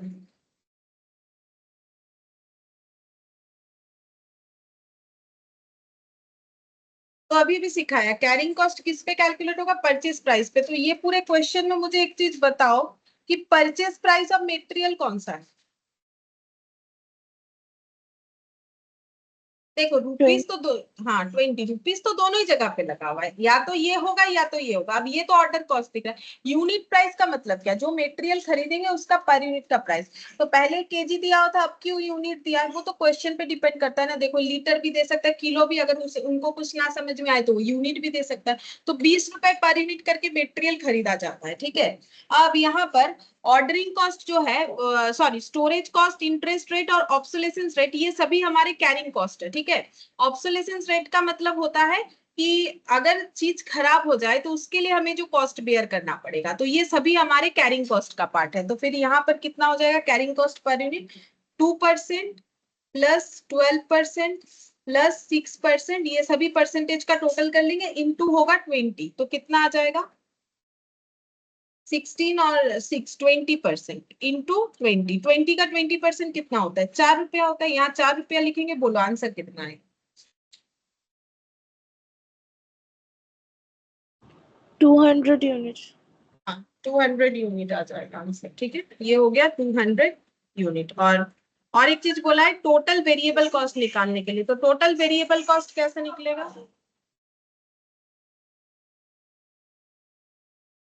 Total variable cost, total cost actually variable cost का मतलब ये सादा ही वेरिएबल है। ठीक है, वेरिएबल है मतलब ये हमारे प्रोडक्शन के क्वांटिटी के ऊपर ये कॉस्ट चेंज हो जाएगा। अगर हम लोग ज्यादा प्रोडक्शन करेंगे तो हमारा जो है हमारा कैरिंग कॉस्ट पर जो है ऑर्डरिंग कॉस्ट, ये सब उसके हिसाब से कम या ज्यादा होगा, इसीलिए वेरिएबल कॉस्ट नाम दिया। ठीक है, तो इसमें क्या क्या आ जाएगा? टोटल वेरिएबल कॉस्ट में आ जाएगा purchase price plus ordering cost, ordering cost का हम ओसी लिख दें, प्लस कैरिंग कॉस्ट। ठीक है, ये सब मिला के होगा।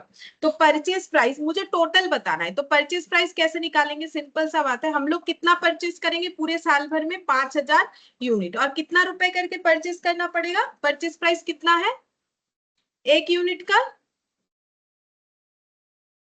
बोलो। 20। 20, तो इंटू 20। ठीक है, ऑर्डरिंग कॉस्ट कितना होगा? कितना बार ऑर्डर करेंगे? हमें चाहिए 5000 यूनिट पूरे साल भर में, एक बार में 200 यूनिट ऑर्डर करेंगे, तो नंबर ऑफ ऑर्डर हो जाएगा कितना? 5000 बाई 200। देखो यही सब मैंने फॉर्मूले में बताया था कैसे करके number of order, AC by EOQ. यहाँ पर देखो वही हुआ, AC by EOQ into number of into ordering cost per order, वो कितना है? ये क्या है बोलो? सब तो लिखा हुआ है, यहीं पर देख के हम लोग बोल सकते हैं 60। और कैरिंग कॉस्ट क्या होगा? कैरिंग कॉस्ट हमेशा एवरेज का निकाला जाता है, एवरेज ऑर्डर का। तो ऑर्डर 200 यूनिट है, उसका एवरेज 1/2 करेंगे तो पता चल जाएगा, into carrying cost per unit per annum 4। ये देखो जो फॉर्मूला मैंने यहाँ पर सिखाया वही इसीलिए सिखाया फॉर्मूला, फॉर्मूला कोई करने नहीं देगा, लेकिन वो समझ में आए तो फिर ये कैलकुलेशंस में ये सब लिखने के लिए फिर हमें अलग से उसको याद नहीं करना होता है। ठीक है, तो हम लोग आराम से वैसे ही कर सकते हैं। तो ये कितना हो जाएगा बता सकते हो? ये कैलकुलेट करने से कितना आएगा?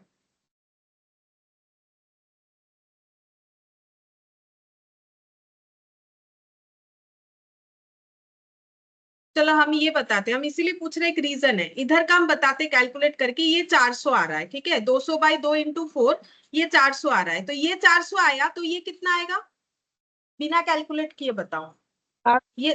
हाँ बोलो। 400। 400 ही आएगा। क्यों?